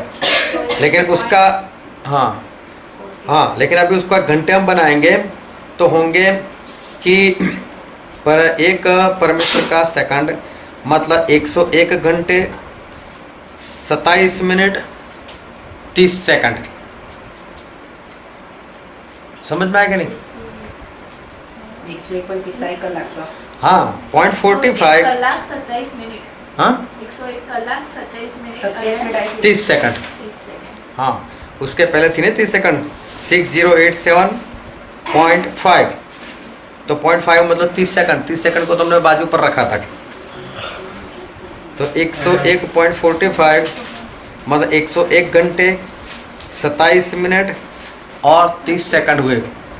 पता चल गया? चल गया? अभी उसको हमें दिन में परिवर्तन करना है। 101 घंटे 27 मिनट और 30 सेकंड को अगर दिन में परिवर्तन करना है तो डिवाइडेड बाय 24। तो 101 को डिवाइडेड कर दो 24 से तो 4 दिन आएंगे। 4.2। हाँ और 2 का मतलब होता है 5 घंटे क्योंकि 4 दिन मतलब 96 घंटे। 96 घंटे को 101 में से निकाल दो तो कितने घंटे बचे? 5 घंटे बचे और 27 मिनट हमारे पास पहले से पड़ी है और 30 सेकंड भी पहले से पड़ी है ना? समझ में आ गया ना? तो परमेश्वर का एक पल मतलब हमारे 4 दिन 5 घंटे 27 मिनट और 30 सेकंड, ये परफेक्ट गिनती। कल कुछ दिमाग इधर उधर हो गया था तो वो का मतलब होता है 253 दिन, मतलब समझो तकरीबन हमारा 1 साल हो गया। समझ में? परमेश्वर की एक घड़ी तो हमारा तकरीबन 1 साल। तो उस घड़ी को हमें तैयार रहना है, तो घड़ी कौन सी? जिसमें 1 साल पड़ा है। तो हमें हर घड़ी तैयार रहना है। तो समझो कि हमें 12 महीने हमें तैयार होना है। तो परमेश्वर की एक घड़ी मतलब हमारा कम से कम 253 दिन, हाँ पूरा साल तो नहीं, साल से कम है, लेकिन 253 दिन हमें तैयार रहना है। तो परमेश्वर की घड़ी इतनी पास में है, मतलब हमारे लिए तो बहुत लंबी है, लेकिन उनके लिए तो एक घड़ी तो कभी भी आ सकते हैं हमारे पास। और फिर आज जो वचन हमने पढ़ा था पहला थिस्सलुनीकी, और हमने पढ़ा था उसका 5वां अध्याय और पढ़ो तो उसका पहला और दूसरा पद। पर हे भाइयों, इसका प्रयोजन नहीं कि समय और कालों के विषय में तुम्हारे पास कुछ लिखा जाए, क्योंकि तुम आप ठीक जानते हो अभी शांति समझो कि जैसा रात को चोर आता है वैसा ही प्रभु का दिन आने वाला है। हाँ, जैसे रात को चोर आता है वैसे ही प्रभु का दिन जो है, जैसे रात को चोर आता है वैसे ही प्रभु यीशु का आना होगा। तो प्रभु यीशु का आना एक चोर के समान है। चोर के समान कहने का मतलब वो बताए बिना आने वाले, कुछ भी कहे बिना आने वाले। लेकिन जिस तरह से हमने जो वचन देखे उसके हिसाब से हमारे प्रभु यीशु जो है वो अभी कभी भी आ सकते हैं। लेकिन उसका चौथा पद पढ़ो।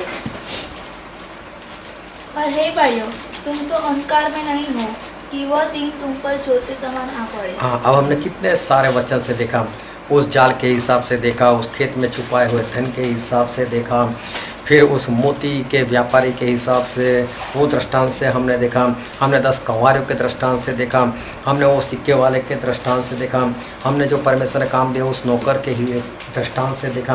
तो सभी से हमें इतना पता चलता है कि अब प्रभु यीशु का आना जो है वो बहुत पास में और हमें तैयार रहना है। उस 7वें दिन के हिसाब से हमने देखा, फिर हमने देखा सब्बत के दिन, और हमने देखा कि वो जो पीढ़ी अंजीर के दृष्टांत से भी हमने देखा कि प्रभु यीशु का आना जो है वो बहुत पास में। और हमने आज और कल के दृष्टांत से भी देखा कि प्रभु यीशु का आना जो है अभी बहुत बहुत और बहुत ही पास में है। तो अब ये दिन जो है हमारे ऊपर चोर की नाई नहीं आ सकता, क्योंकि हमको तो पता ही चल गया अभी आने वाले। तो अभी जब भी आएंगे तो हमें अचंबा नहीं होना चाहिए। हाँ, वचन से हमको पता चलेगा कि प्रभु यीशु तो कभी भी आ सकते। तो हमें अंधकार में नहीं रहना है, लेकिन हमें जानना है कि अब प्रभु यीशु कभी भी आ सकते हैं। फिर 5वां पद पढ़ो तो उसका। क्योंकि तुम सब ज्योति की संतान और दिन की संतान हो। हम ज्योति की संतान मतलब प्रभु यीशु की संतान, दिन की संतान मतलब भी प्रभु यीशु की संतान है। फिर हम न रात के हैं न अंधकार के। हाँ, हम रात के मतलब शैतान के नहीं है, अंधकार में नहीं है। इसलिए हमें तो सब कुछ पता चल गया कि हमारे प्रभु यीशु जो है वो आने वाले हैं। और इसलिए प्रभु यीशु हमें खास जो हमें आज संदेश देना चाहते हैं वो है 6वां पद। इसलिए हम औरों की समान सोते न रहे, इसलिए हम सोते ना रहे पर जागते और सावधान रहे। लेकिन जागते और सावधान रहे। इसलिए परमेश्वर बोलते जब आना इतना पास में है, उस घड़ी के बारे में हम नहीं जानते हैं, इसलिए परमेश्वर बोलते हैं कि जागते रहो और सावधान रहो, ताकि तुम्हारा परमेश्वर कब आए वो तुम नहीं जानते। लेकिन आज वचन से हमें पता चल गया कि हमारे प्रभु यीशु आ रहे हैं, और इसलिए हम उनके स्वागत करने के लिए हमें जागते रहना है। और जागते रहना मतलब कैसा है कि हमें आत्मा में जागते रहना है कि जब भी प्रभु यीशु आए तो हम पूर्ण से तैयार हुए, हमारे मसाल के अंदर तेल हो और हमारी मसाल जलती होनी चाहिए। जब भी प्रभु यीशु आए तो परमेश्वर ने हमें जो काम दिया है वो काम करते ही रहते होने चाहिए। हम सोने वालों में से ना बने। और जिस दिन प्रभु यीशु आए तो हमारे 2 के 5 4 सिक्के हो जाने चाहिए, 5 के 10 सिक्के होने चाहिए। उस तरह से हमें लगातार जो है वो हमें तैयार रहना है। हालेलुया।